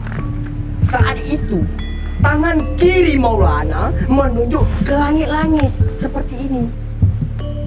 Kenapa si kontraktor tiba-tiba menyimpulkan sebaliknya? Hal ini kembali mengingatkan saya pada peristiwa awal cerita ini dimulai. Di awal dia marah kepada Bang Din karena tunjuk tangan kiri ke arah batu bata. Dan sekarang kejadiannya kepada Maulana. Kalau memang dia bermasalah dengan tunjuk menggunakan tangan kiri, baik. Sekarang kami ke depannya akan tunjuk dengan tangan kanan, tapi tetap ke langit-langit. Wahai kontraktor yang budiman, saya hanya ingin menyampaikan begini. Jika memang tidak ada kejanggalan atau keanehan dalam pembangunan asrama Aceh di Yogyakarta, mengapa Anda marah-marah ketika kami bertanya? Mengapa melakukan pembunuhan karakter? Mengapa melakukan pengkambing hitaman? Mengapa mengatakan kami bodoh? Mengapa gaya komunikasi Anda begitu arogan? Dan mengapa tidak boleh tunjuk langit dengan tangan kiri? Tidak pribadi. Nah, fungsi surat ini apa? Fungsi suratnya saya pegangan tidak ada yang pribadi saya. Supaya Supaya apa? Enggak, kalau ya, kami bertanya. Ya, pertanyaan. Logikanya. Ini pribadi. Ketika pribadi tak perlu ada surat. Karena logikanya ini enggak. Enggak ada Pak Herman. kita Maridas. Enggak ada saya kita Maridas. Nah. Sedekah kok harus ada. Sedekah saya. Sedekah kok harus ada dinas. Ini CV hari utama kok. Wajar. CV hari utama kok. Yang gimana penjelasannya itu? Gimana penjelasannya? Jelas sekali dulu. Untuk bukti Pak Herman bahwa Bariko sendiri loh yang bilang kemarin bukan uang Pak Herman. Bukti kepada siapa? Di kamar Dodo Bariko sendiri yang bilang kok bukan uang Pak Herman ini minta di sana juga. Uang Pak Herman waktu itu kan uang Pak Herman. Ini bukti mana mau dia rugi abang bilang? Pak Herman mana mau rugi? Kan nggak mau rugi. Tapi kan ini untuk bukti Pak Herman ke dinas. Oh bahwa bukti untuk dinas kan? Bukti dinas dari ini diganti. Bahwa Pak Herman kan menggunakan dana pribadi. Nanti anak-anak bilang nggak ada aku pribadi. Kan gitu. Masuk ke dinas. Nah ini uang pribadiku dipakai untuk kos anak-anak itu karena kan tidak ada anggaran dari RAP. Kalau tahun kemarin kan ada alokasi untuk perpindahan teman-teman. Kurang tua pokoknya aku nggak Pegahaba bayar peristiwa. Semuanya tuh kami nggak terima untuk tanda tangan ini. Terserah mau dari dinas. Terus ini kan 10 meter kemarin kan jadi dipotong. Si begah alasannya pakai hana terima Nah, sebelumnya nggak ada kita kejelasan sudah diskusi bahwa nggak ada kami kejelasan pengen foto untuk, sebelumnya. Tetapi tidak disetujui. Renovasi asrama itu Kenapa? ada kejelasan. Nah, Kenapa tanya kami. Walaupun bangunannya jadi. Saya kira tapi nggak kemarin itu sepenuhnya. ketika kami nelpon dengan Pak Riki, narasinya adalah karena dimulai proses pengerjaannya telat. Kami sempat diminta pindah ke kos karena untuk penyelesaian bangunan belakang dan bangunan depan. Alasan kontraktor mengejar progres 50% untuk mengajukan CCO dan termin. Sejak pengerjaan bangunan bagian belakang, warga asrama yang menempati bangunan bagian belakang diarahkan pindah ke bangunan depan. Lambat laun setelah itu, kami mendapat pernyataan dari kontraktor bahwa kami harus pindah ke kos. Kami sempat menolak karena perjanjian awal dengan kontraktor, kalau sudah selesai bangunan bagian belakang, para penghuni di bangunan depan bisa dipindah ke bangunan belakang agar bangunan bagian depan bisa dikerjakan. Karena menolak untuk pindah, ketua asrama kami menerima manuver dari segala lini, dari oknum tentara, dari orang-orang yang tidak dikenal, dengan tujuan mendesak kami untuk meninggalkan asrama agar kontraktor bisa mengejar progres pekerjaannya. Hingga akhirnya kami mengamini permintaan beliau meski perjanjiannya telah dilanggar secara sepihak. Nah, saya malah mengingat kembali audio yang sempat kami rekam bersama kontraktor di salah satu kafe yang ada di Jalan Taman Siswa. Dan mari kita dengar janji-janjinya. Masalah utamanya apa leh? Masalah utamanya bak konsultan, bak pemerintah atau bak? Pindahnya dari UPA 50%. Ya. 50% likut hanya 50% ya. Yang kali likut hanya 50%. Paling nak lihat 5%. Okey. 50% ini baru je CCO dengan termin. Ya. Motor lumburu likut dia 5 orang. Tapi urung orang dia dah dengar ni. Tapi tengah motor jom dikabulkan CCO, kaikat batai ke kan ikut batai. Urung dah nak kosong tu. Habis betul tu hanya dekat keramik sikit, tetapnya betul. Cepat terlambat. Keramik lah hanya dekat, tidak. Kerja capresnya CCO. Dapat nak batai ke dah nak. Nak batai, padu berapa? 60 kan? 60 batai. Hanya tak ada wadah saja. Kau motor long kat pembongkar aku. Motor hana dia 50% hanya CCO. Mana dia di CCO kalau 50%. Urung draw nak tengok. Dia tu yang cakap dia. Nyok kamu tetap bekerja. Nyok bahan. Nyok di luar CCO madu. Yang lagi ada urung draw. Batak ke. Plaster itu. Alam plaster dalam. Yang plaster tempat layarnya. Tetap yang kosong. Kau hanya mungkin nyok hanya dekat nyok hanya dekat dari keramik lantai hanya dekat keramik terah hanya dekat le. Jadi capres ni CCO dapat kena bata urung dol kena bata ya 60 cm ke. Nak bata 60 cm ke. Nah, zoom long kali kulkat. Kau hanya mungkin dia tu keramik bata. Kita urung dol pada kosong sih. Long minta tempat urung dol, long sewa tempat, barabi hanya pembayaran pemerintah tapi long terbit pen pribadi untuk sewa tempat.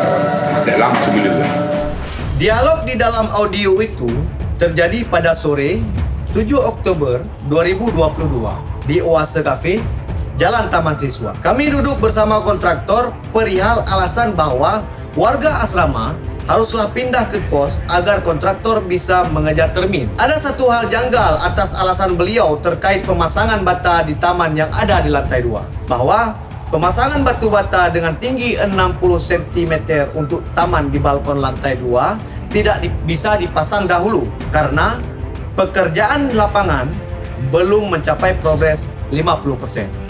Ditambah alasan dari kontraktor, kalau tidak mencapai bobot 50%, maka tidak bisa CCO dan termin. Maka ditundalah pemasangan batu bata itu. Sampai sekarang pun batu bata itu tidak ada. Sekarang pertanyaannya, di mana batu bata itu? Bisa kita lihat ya, pembangunan tahap kedua memang kurang maksimal, sangat kurang maksimal ya. Sebagai kemarin di sini harusnya yang di depan sini balkon ini ada bata untuk taman sampai ke sana. Di mana bata mana tuh? Di sini. Di sini kenapa? Ini kan luas nih kalau jatuh itu ya. Artinya di sini ada bata sampai ke sana. Ya, rencana bata waktu itu kan janji di Oase, di kafe Oase kan. Janjinya ada bata kan? Ya. Untuk termin itu kan, nanti dibangun. Ini sampai sekarang nggak ada nih. Nggak ada. Bata 60 cm itu keramik nih. Keramik nggak ada. Kita belum serah terima kunci sampai hari ini. Ngapain juga dibuat kalau nggak bisa dipakai? Lampu harusnya lengkap semua tapi ini nggak ada nih. Bolong-bolong tuh masih. Ya, WC juga nggak ada lampu tuh kan? WC nggak ada. Tapi kemarin ini, berarti ini lucu doa, yang di sini seharusnya ada taman ya? Harusnya. Ada taman, ada bata lagi kan? Bata nggak banyak, cuma di CCO itu duluan, CCO ya. Cuma 3 anak bata itu. Ya. Ini udah keramik doan? Udah di keramik. Ini kita tanyanya gimana nih tuh? Kok nggak ada? Nggak ada jawaban, dia minta tanya, susah. Hari ini terakhir nih kita udah terakhir nih sampai sekarang Tanggal 4 apa 5 hari ini? Tanggal 5 Februari ya. 2023. Belum ada nih. Yang ini lagi ya. Talang air tuh ya. Itu yang masuk kemarin kita ya. Itu di tahap 1 ada tuh. Ya, ini talang ini doa. Gimana Tido? Kok bisa nggak ada nih Do? Nah ini kan harusnya ada bolongan, ada sambungannya harusnya. Ya. Itu sama kayak sebelah sana, tapi ini nggak dibuat sebelah sini. Ya ini ya. Sebelah sana itu ada. Ini ada. Ini nggak ada. Ini kalau nggak ada apa nggak ada anggarannya. Kita lihat di tahap pertama ada Do. Saya rasa nggak kurang kalau anggaran untuk segitu. Berapa pipa ini? Paling ada pipa 60.000 udah kepasang itu. Tapi ini nggak dipasang juga. Nggak tahu. Ini aneh Do. Ada bolongan ya. Nah ini sebelah sini juga ada. Harusnya kalau ada ya tuntaskan. Harus dituntaskan tuh. Otomatis ya sama ya kayak yang sebelah sana. Cat nih ya. Udah mulai ini Do. Apa namanya Do nih? Baru berapa bulan? Sampai sekarang belum serah terima pun. Ya kan? Ini belum serah terima kita kan? Kunci belum nih ya. Kita belum terima. Nih lihat nih gimana nih. Cat aja udah panuan, udah kurapan ini. Memang baru berapa bulan udah kayak gini biasa. Apa? Masih bagus pembangunan rumah tsunami kayak gini. yang dianggarkan sama pemerintah. Masih bagus. Rumah tsunami doang. Ini udah mau retak lagi. Tengok. Ini nggak lama lagi. Bentar lagi ya. Belum gempa udah jatuh. Catnya bagus. Memang cat nggak bagus. Kok bisa gini Do? Lampu ada di RAB, ini ada di CCO, rencana dijanjikan kemarin waktu kita rapat di OASO itu kan, kita ulang-ulang nih berkali-kali ya kan. Jadi listrik ya standar biasa kami bayar itu 300 ribuan lah, sekitar 300 ribuan. Ya, per bulan. Per bulan nggak nyampe 400. Tapi gara-gara lampu hidup selalu dan serah terima nggak ada, kuncinya nggak ada ini ya, kunci ini nggak bisa buka kan? Tapi gimana? Aku lihat ngecek kemarin di bulan 1, di bulan Januari 2023 itu listriknya jadi 440-an. 440 sekian. Biasanya hanya 300, nggak nyampe 400 lah. Itu standar dari tahap tahun ya kita. Udah berapa tahun dari masa sebelumnya juga 300-an. Nggak ngelangkah 350 dan di bawah 350 nggak sampai 400 ribu lah. Tapi untuk bulan Februari nih 2023 ini aku ngecek kemarin listriknya nyampe di harga 480 ribuan. Nah, ya, but Manayan pun aja. Apakah? But apa? Manayan. Ya, Manayan. Ini aku lihat dari faktor ya mungkin pemakaian listrik dari asrama yang enggak mungkin sebanyak itulah. Ya karena ini hidup terus. Hidup terus ini nggak bisa nampak ini. Itu udah putus. Itu udah putus ya? Bolanya. Sebelah sana itu. Oh ya ini nampak nih. Hidup terus nih. Nah, kan? Sana udah berapa bulan itu? Yang ini nggak bisa buka. Kamar bisa dibuka. Udah lembab lagi ya, nggak lama lagi udah berjamur lagi. Karena belakangnya itu nggak diplaster tuh. Plaster atasan itu nggak full semua. Nggak full semua ya. Itu dipakai apa tuh? Terpal anak bayi tuh? Dari kamar awal sampai kamar mandi sana tuh belakangnya tuh lembab. Nggak lama lagi itu berjamur. Tekopek catnya, tekopek plasterannya. Ya, doh. Kok bisa lembab? Nyoi kali ni bancet ni. Ya silap ya gayo. Mana lihat mah? Mengkunya kok bisa lagi? Ada leh, kada dalam dinding je. Ya. Ada semen. Kuci mai cat. Lapis ke cat dia? Kasih lapis, cat murahan.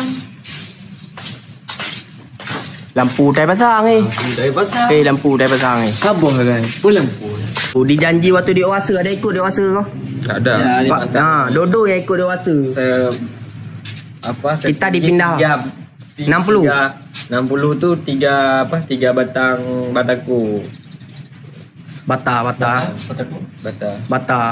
Taman, tapi nggak ada. Ada sampai sekarang banyak. Kan ceritanya nanti kita dipindah ke kos, kita ya alasannya biar rapi. Ini kan niat kita kemarin ada ya biar ada pot lah, makanya kita mau pasang bata di sini. Ada pot untuk untuk penghijau ya, untuk penghijau di sini, tapi nggak ada.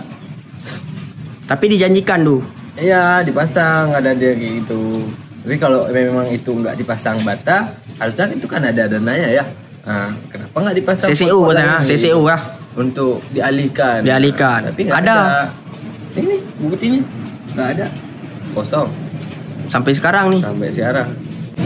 Bahkan ya mereka pun nggak pernah menghubungi pihak kita lagi untuk soal asrama.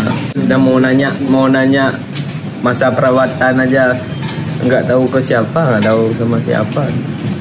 Kan ada masa perawatan setelah pembangunan, tapi mereka nggak pernah ngecek selama ya selesainya mereka nggak pernah ngecek lagi bangunan, gimana bangunan di sana, apa yang udah, apa yang bisa kita rawat. Kan ada masa perawatan dan ada dana perawatannya juga pastinya ya. Dana perawatan iya, tapi ini bukan dana perawatan nih, nggak dibikin tuh. Iya. Ini lucu nih. Karena aku ingat kali waktu dengar rekaman itu tuh. Nanti dibangun keramik, dipasang keramik, dibangun bata 60 cm untuk taman itu. Ya kan? Itu yang bilang kontraktor sendiri loh tuh. Waktu itu ingat nggak tuh? Ingat ya. Sampai kita dipindah ke kos. Nanti kita dibangun ini. Padahal awalnya perjanjiannya apa? Perjanjiannya selesain belakang dulu. Iya. Tapi nggak jadi juga. Gimana? Udah disampaikan? Udah aku sampaikan semua. Terus kamar mandi banyak keramik yang masih kopong. Setelah itu ya laporan. Karena kata Pak Herman, kalau nggak ke Bang Diko, ke Wahyu, terus ke Ketua Dodo. Tapi nggak ada respon. Setelah dikirim mungkin nggak ada respon ada mungkin. Respon ada, tapi dari eksekusinya nggak ada. Itu tindak lanjut dari mereka nggak ada ya. Mungkin bisa sampai sekarang. Tanggal 5 Februari 2023. 2 meter yang lebih itu tidak dialokasikan ke pintu, tetapi dialokasikan ke talang air. Yang mana sebelumnya kami tidak tahu talang itu. Artinya memang dari awal ke permintaan kita tidak pernah ada opsi. Begitu loh maksudnya. Padahal pemotongan 7,5. Dan batal pun nggak boleh. Ya, kita pun sempat telepon. Siapa kita telepon kemarin? Yang konsultan yang di Aceh. Dan itu menyetujui saya bahwa sudah ini ingatkan dana pribadi. Ini kan dana pribadi. Saya sudah ingatkan, Pak, setahu saya dana pribadi nggak boleh. Saya yang ngomong tuh, ada saksi siapa? Secara logika ya. Secara fikih 4 orang saksi di Bang Mo, Bang Mo, si Albar, ada istri Pak Herman juga. Ya. Ibu apa itu? Saya bilang, Pak, nggak boleh saya rasa pakai dana kontraktor pribadi. Apa katanya? Sedekah nggak apa-apa. Sedekah nggak apa-apa. Ketimbang mengurangi karena nggak. Kami sendiri sudah mengingatkan. Anak asrama sebenarnya nggak perlu sedekah. Ya kan? Karena bukan jelas masalah nggak perlu sedekah. Karena kita jelas uangnya 500 berapa tuh. Itu aja pegangannya. Itu uang rakyat Aceh. Itu aja pegangannya. Jadi kita mengkritisi itu aja. Namun pada akhirnya kontraktor mengakui bahwa uang sewa kos ialah uang pribadinya, sedekah saya, kata beliau. Dan sejujurnya, kami juga tidak membutuhkan sedekah dari kontraktor. Yang kami tuntut hari ini adalah semua kewajiban kontraktor diselesaikan secara baik-baik. Itu pintu perpustakaan belum dipasang. Batu bata 60 cm untuk taman koridor lantai 2 kemana? Kenapa keramik masih ada yang kopong? Kemana pipa talang air? Dan sekarang beliau malah mengumbar-umbar sedekahnya di depan kami. Kami ragu atas pernyataan sedekah itu. Ada yang percaya? Padahal kami selama ini tidak pernah meminta-minta sedekah dari kontraktor. Sedekah itu pun diberikan karena beliau mau mengejar progres 50%. Ini malah ada item yang belum selesai. Beliau malah ungkit sedekah. Sampai pada waktu kami merangkai cerita ini, pada 5 Februari 2023, bata untuk taman di mana? Kenapa cat tembok sudah seperti berkurap dan berpanu? Itu kata Dodo ya. Padahal baru aja selesai bulan lalu. Kenapa lampu di dalam kamar di lantai 2 dibiarkan menyala sementara pintu kamar tersebut dikunci oleh mereka? Kenapa pipa air yang tidak seberapa itu tidak ada? Jadi, kapan mau serah terima kunci bapak-bapak sekalian? Yang berkenan nih, gak usah main begini kita. Ini kenapa nih Bar? Tadi di grup WA asrama. Jadi bocornya nggak setetep, tapi udah kayak pancoran air gitu selang. sini. Sini, satu Nah, tadi. ini sini. Nah, Ini ya. Tuh masih ada tuh. Tuh kayaknya lembab tuh. Tuh Terus hampir aja ada Oh juga. ya, ini bocor nih. Nah, ini. Barang-barangku nggak kena kena air. Ini. Tadi apa? Kenapa? Laptop hampir kena. Terus Oh, tadi laptop di sini. Powerbank di sini. Oh ya. Dompet Ini baru dibikin nih, apa? Ya ini genteng baru diganti, semua baru diganti. Jadi buat apa diganti ya? Kalau emang hasilnya masih bocor, ya minimal setahun lah kami tidak merasakan bocor ini. Ini malah 1 bulan. Dulu masih parah nih bocoran. Tapi bocornya cuma tetes-tetes dulu. Ini sekarang malah ya merang ini jadinya nih. Saya menang kita sini. Ada laptop. Laptop benar nggak? Laptop alhamdulillah nggak, tapi apa namanya? Apa? Tasnya basah. Basah. Basah lah. Ini kami harapkan kepada pemerintah Aceh. Kepada pemerintah Aceh, tolong. Tolong dong pembangunan di asrama seluruh Yogyakarta ini, ya ini khususnya asrama Aceh ya. Gimana gini hasilnya? Ya, ini Sabena, salah satunya Sabena nih. Ya, ini. Lain di asrama-asrama lain. Ini jelas sekali ini, Bang. Ini tolong pemerintah Aceh, tolong ditindaklanjuti segera. Baik itu bagaimanapun segera lah. Jangan berharap kami harus melayangkan surat apa? Jangan marah-marah, Albar, jangan marah-marah. Marah kali ini, teknik ini wah. Ini udah berapa bulan ya? Udah sebulan lah kita bilang. Bulan lah kita hitung dari bulan 12. Tapi apa hitung bulan 12? Serah terima kunci belum? Belum ya, maksudnya dari selesai pengerjaan. Ini belum serah terima, Bar. Sebenarnya. Ya, ini belum serah terima, tapi pengerjaan dari bulan 12 sampai sekarang udah bocor. Itu hasilnya kita. Itu belum serah terima. Nah, ini nanti ini kalau ada yang viral sekarang gitu, sekali hujan sekali guyur gini. Gimana? Nah, ini hasilnya. Ini katanya baru ya? Bukan katanya. Tapi ini nampak nih kayak ini apa nih? Mulai apa nih? Kayak ada air di atas plafon nih yang dan udah basah tuh, udah kelihatan. Mungkin kamera nggak nampak, kami nampak. Tolong ya pemerintah Aceh. Kamu harap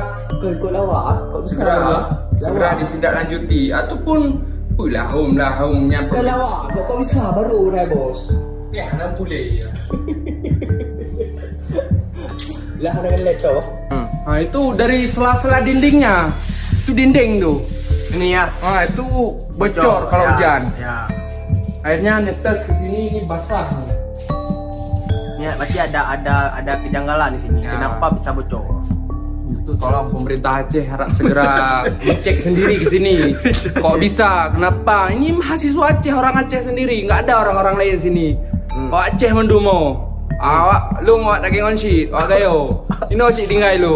Siapa yang imbas tu? Gubernur Roketre. Ya gubernur lain. Kami harapkan kepada siapapun lah yang di Aceh, tolong kontraktor mengerjakan, pengawas tidak mengetahui.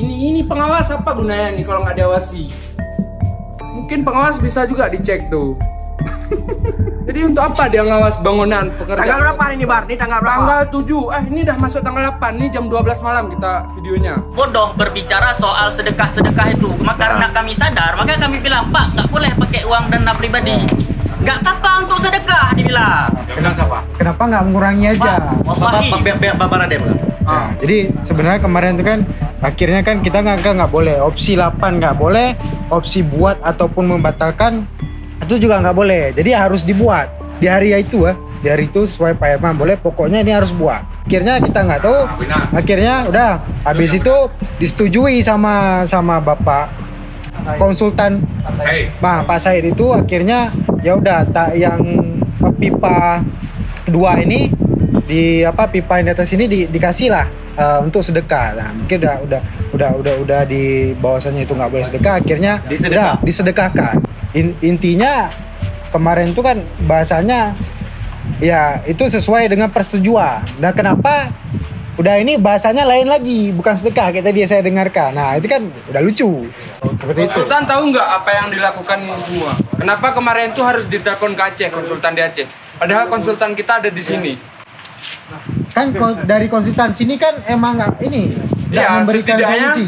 Setidaknya dia Harus tahu ini. apa yang dilakukan sama kontraktor. Kenapa kita harus telepon ke Aceh? Padahal konsultan di sini ada. Apa gunanya konsultan di sini? Apa gunanya konsultan di Aceh? Kan gitu. Dan tiba-tiba ada pernyataan tadi. Lah itu saya juga ini. Apa tadi kata Pak Waris? Ini kan bertanya. Konsultan di sini aja nggak tahu kenapa harus telepon ke sana dulu. Dan narasinya selalu anak mahasiswa dipaksa untuk mengurangi ego sedikit lah bahasanya. Saya ingat sekali kata-kata konsultan Aceh itu. Kurangi ego sedikit lah, mengalah sedikit sama-sama kita. Ego adik-adik ini biar pertanyaannya ini bukan sekali. Betul. Kenyataannya ini bukan sekali. Dan ketika hari untuk serah terima, kita sudah berbicara lagi, ternyata masih ada falasi-falasi yang tidak kita ketahui. Ini belum dicat, nggak rapi. Kardusnya belum dibuang tuh. Jadi gini, saya sarankan. Ini kan mahasiswa kan menginginkan pintu yang murah. Karena kasusnya yang kita pahami sudah diselesaikan untuk talang. Nah, saya sarankan pihak mahasiswa user membuat hitam di atas putih, kirim ke dinas, kasusnya seperti Pak, udah capek Pak, maaf Pak ya. Kami udah capek untuk buat surat hitam di atas putih untuk kirim ke dinas. Kami udah capek Pak, udah capek. Karena nggak ada follow up lagi. Gini Pak, nggak ada. Udah kami kirim, tapi udah selesai sampai situ. Nggak ada kelebihan lagi. Nggak ada. Oh, ini suratnya diterima dan ini dilanjutkan untuk atau nggak dilanjutkan. Itu enak kayak gitu Pak, tapi ini nggak ada habis kami kirim. Ini biasa ke siapa biasanya? Ke Pak Riki.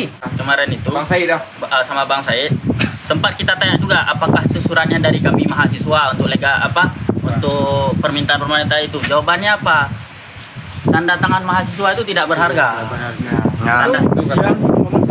Konsultan di Aceh. Konsultan di Aceh, Pak Herman juga ada. Nama sebutkan nama. Pak Said ya, pokoknya Pak Said. Pak Said.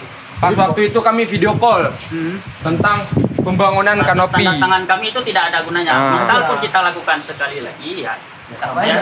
Kalau menurut bapak-bapak sekalian ngomongnya seperti itu berarti kami ngapain? Ya kami cuma mengkritisi karena ini kami sebagai user dan untuk masa depan mahasiswa selanjutnya. Buat surat kami kirim.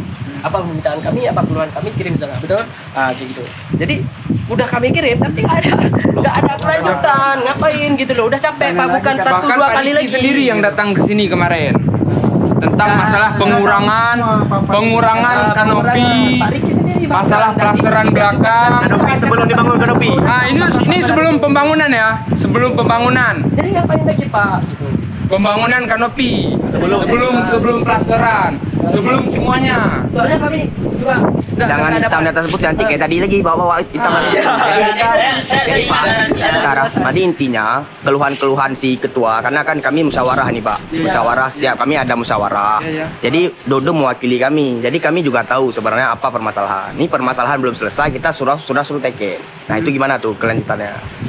Nah, itu dulu Pak. Gini, mahasiswa sudah menulis ke dinas usulan, permintaan, harapan ke dinas, tapi nggak ada kelanjutan. Ya. Sampai Jangan mengarahkan. Dodo jangan diarahkan sama Bapak. Coba gimana persepsi. Jadi gini Pak, ini masalah-masalah banyak nih kan udah diceritakan. Udah. Nah, belum ada kelanjutan. Itu poin kunci dari asrama. Karena itu musyawarah. Jangan Bapak arahkan ke narasi yang lain. Jadi agak lelah juga kita ketika seperti Dodo udah capek, dia juga kuliah mahasiswa. Bapak harus memahami juga bahwa secara konteks realitas kawan-kawan juga mahasiswa.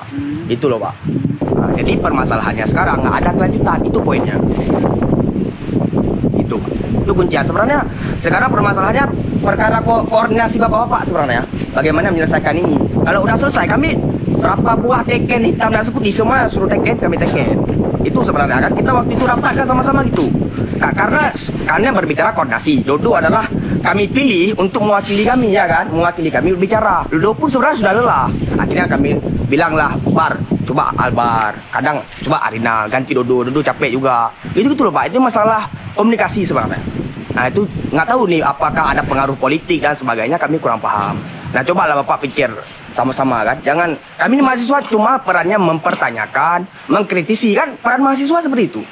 Itu aja sih Pak, poinnya itu. Bapak-bapak sekalian, mari kita selesaikan ini secara baik-baik. Tugas Bapak sebagai konsultan seharusnya lebih optimal, supaya komunikasinya lancar, supaya koordinasi dari bapak-bapak tidak saling tumpang tindih. Ini kawan saya yang satu ini, baru bangun udah saya suruh ngomong. Daripada ngomong pakai nada tinggi, ayolah kita selesaikan. Bukan kita permasalahkan.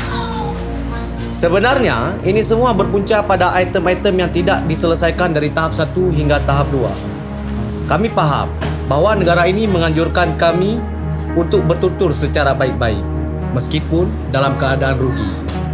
Kami sadar bahwa kami hanyalah pelajar perantauan yang menghuni asrama Aceh yang ada di Yogyakarta. Yang kami butuhkan sebenarnya tidak muluk-muluk. Kami hanya butuh rumah singgah yang aman dan tempat belajar yang nyaman. Kalau tempat singgah kami ada yang bocor, apalagi setelah pembangunan, udah bertambah lagi pekerjaan rumah kami. Kalau semua imbas dari pembangunan ini tidak separah yang kita rasakan saat ini, mungkin tidak sejauh ini kita telusuri. Tapi yang selalu membuat kami sadar bahwa asrama adalah rumah kami. Asrama adalah bagian dari kami. Bangunan tua yang bapak-bapak perbaiki ini adalah tempat yang kami cintai dan kami jaga. Masa iya, setelah pembangunan malah bangunannya ada sedikit kebocoran, ada keretakan, ada hal-hal aneh. Bangunan tua ini telah bersedia menampung kami untuk dihuni dan ditempati. Dinding-dindingnya senantiasa menjadi saksi mendengar cerita kami. Air-airnya menjadi saksi kehidupan kami. Taman-tamannya juga senantiasa menemani kami untuk belajar. Genggaman dari daun-daun pintu gedung tua itu menjadi wakil kami untuk pulang maupun pergi. Apakah dengan semua yang terjadi ini setimpal dengan balasan yang kami dapatkan atas asrama kami?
Alhamdulillah kawan-kawan semuanya, terima kasih telah berhadir di GSB Party. Apa itu GSB Party? Kita nggak banyak pendahuluan karena GSB Party itu biasanya kita laksanakan setiap awal tahun, yang dimana pada awal tahun itu GSB itu pertama berdiri pada tahun 2017. GSB adalah gerakan surah buku yang mana kita itu selalu tiap malam Sabtu menyurahkan, membaca bersama-sama, yang mana konsep metodologi surah yang ada di pondok-pondok di Aceh itu kita adaptasikan di ruang kelas surah buku. Ini adalah GSB Party yang ke-6. Aku ucapkan terima kasih lagi pada kawan-kawan yang telah berhadir. Mungkin ada beberapa kawan-kawan di sebelah sana atau di sebelah sana yang belum pernah mencicipi bagaimana konsep surah buku itu, apa yang dilaksanakan dalam surah buku itu, apa isinya, apa esensinya dalam surah buku itu, sehingga mungkin nanti kawan-kawan akan melihat beberapa simulasi dari kawan-kawan yang secara konsisten ikut dalam surah buku. Nanti kita akan sekilas akan mereka ulang bagaimana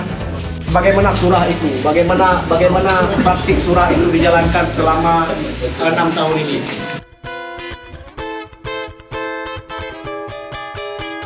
Baga-baga carlali manusia abe harga abe kaya nu kaji kong abe karing ngejarilah gajah cok gadeng rimbung cok ulir lah dum hancok atau bumonyo rugo sabe tanyo sabe dalam rugo sabe tanyo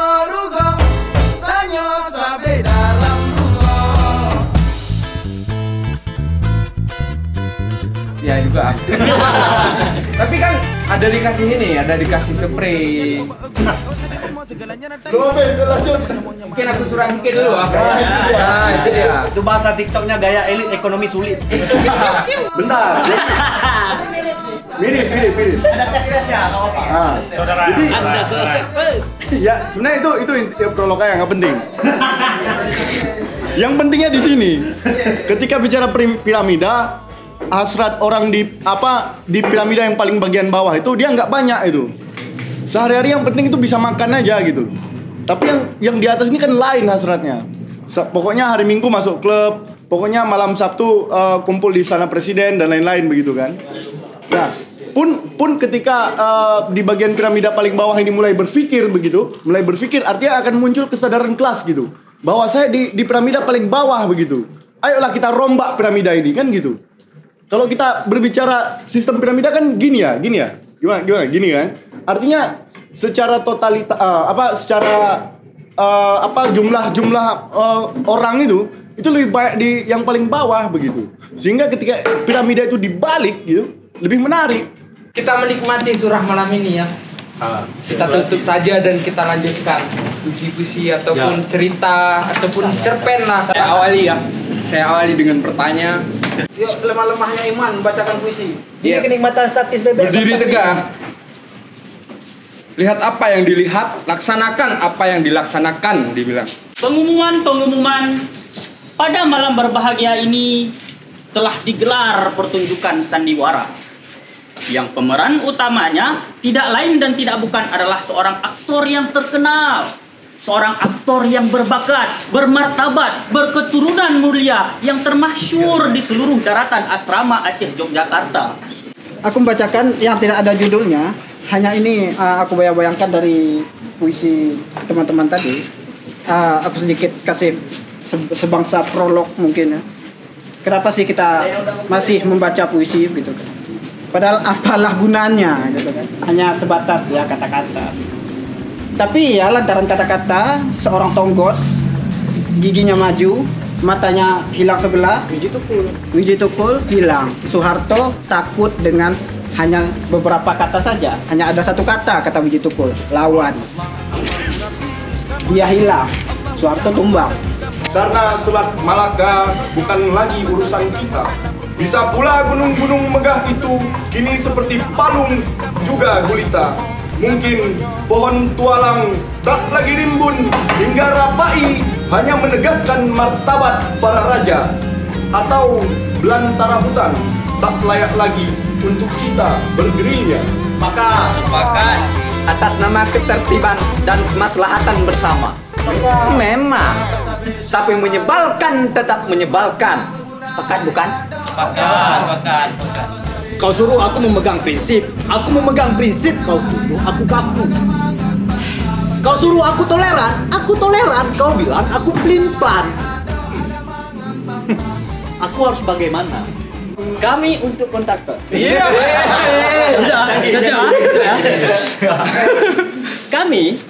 Kami hanya bertanya. Kami hanya ingin tahu. Kemudian aku memberi sebuah judul cerita ini dengan tangan pengecut yang tak diam, dilarang bergerak. Ini sebuah disclaimer. Aku memaknai pembangunan asrama ini yang memiliki satu landasan dasar yaitu kontraktor, yang berawal dari dua kata, kontrak dan tor. Kontrak artinya perjanjian, tor itu berawal dari kata kotor. Itu berartikan perjanjian yang kotor, sehingga pembangunan itu menyimpang dari bagaimana mestinya anggaran miliaran, tapi pembangunan masih belum bisa diselesaikan. Ada retakan-retakan yang bisa teman-teman lihat. Ada perpus yang masih ditelanjangi tanpa pintu dan jendela. Jahannam. Ada kontraktor politik berotak kotor yang lidahnya setajam silet, juga pintar bersilat, selalu berkhianat, pemilik kanopi murahan, pelaku utama, tukang, pelupa bayar tagihan, dan sederet gelar mulia lainnya. Kami hanya butuh jawaban. Kami hanya butuh kejelasan. Kami menolak kebodohan. Kami menolak perbodohan. Kami bukan manusia angguk-angguk. Kami antitesa arogansi. Kami bukan kontraktor. Kami adalah kami. Kami hanya bertanya. Kami tidak bodoh. Di sini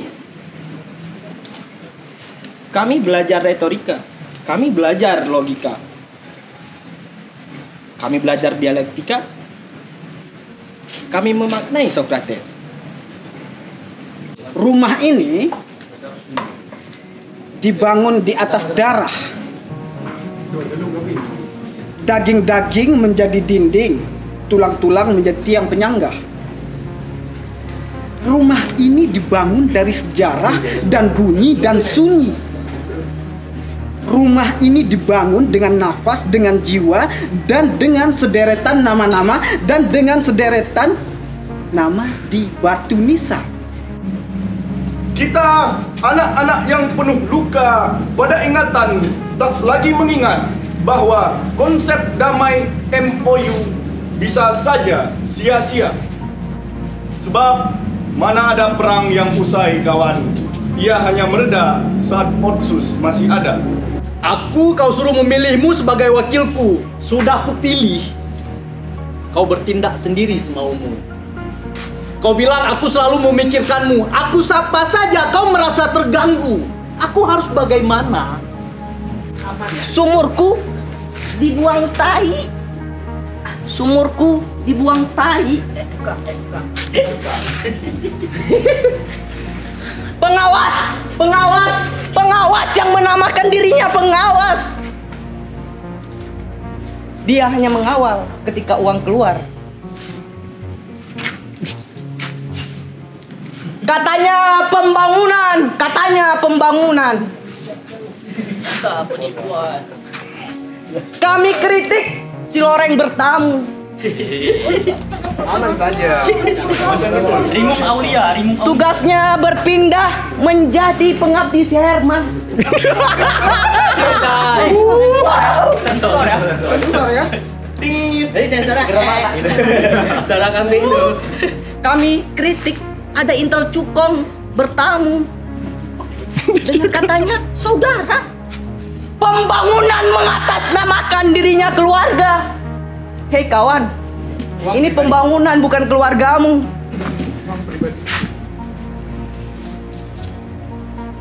Hei kamu, jangan tunjuk-tunjuk. Saya bukan pengecut. Saya bukan pengecut. Mulutmu saja banyak ocehnya. Tak benar dan tak lebih. Kau mau apa? Hancur dengan kelakuan dan perilaku yang dia buat sendiri. Cemas, cemburu, lalu saja. Terima kasih.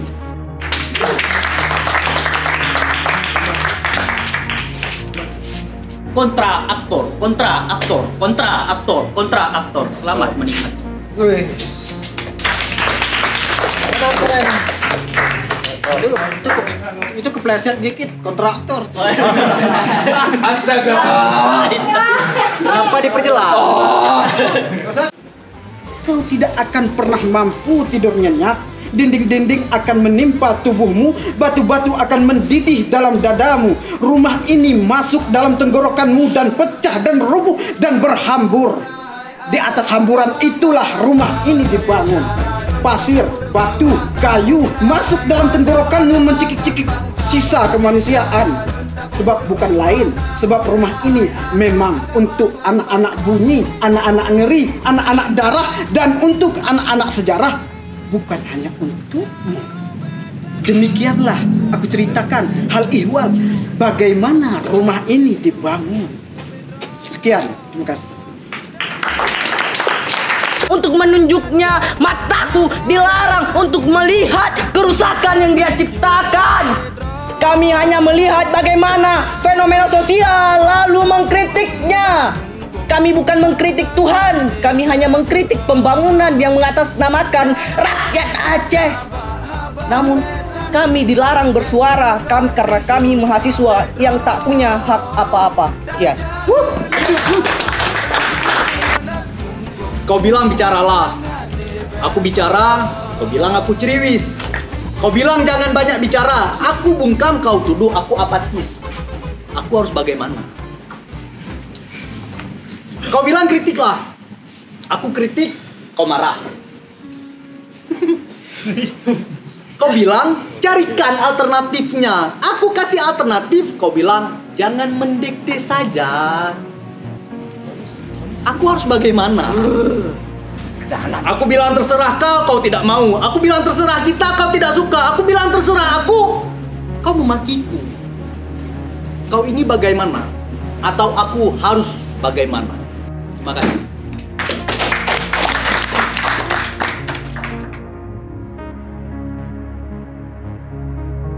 Kami hanya bertanya, mengapa? Bagaimana? Mengapa membunuh karakter? Mengapa berkambing hitamkan orang lain? Mengapa berkata bodoh? Kami hanya bertanya. 3 Februari 2023, Sabina, Yogyakarta.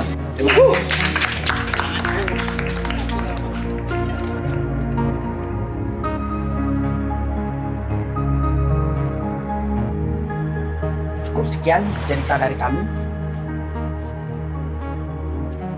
Sekian.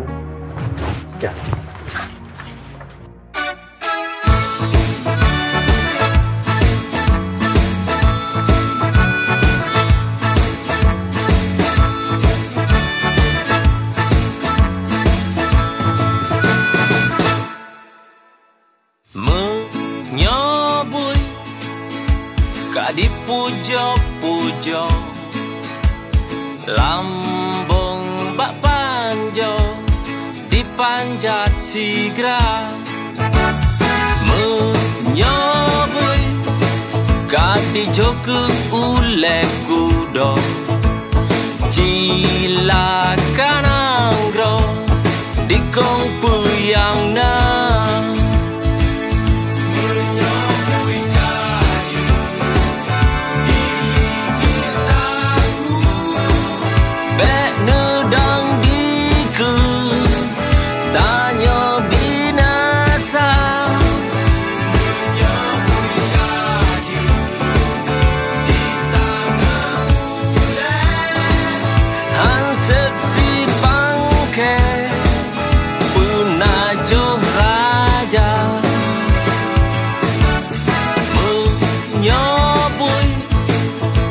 Belum rata sago sama bek tua sona hei.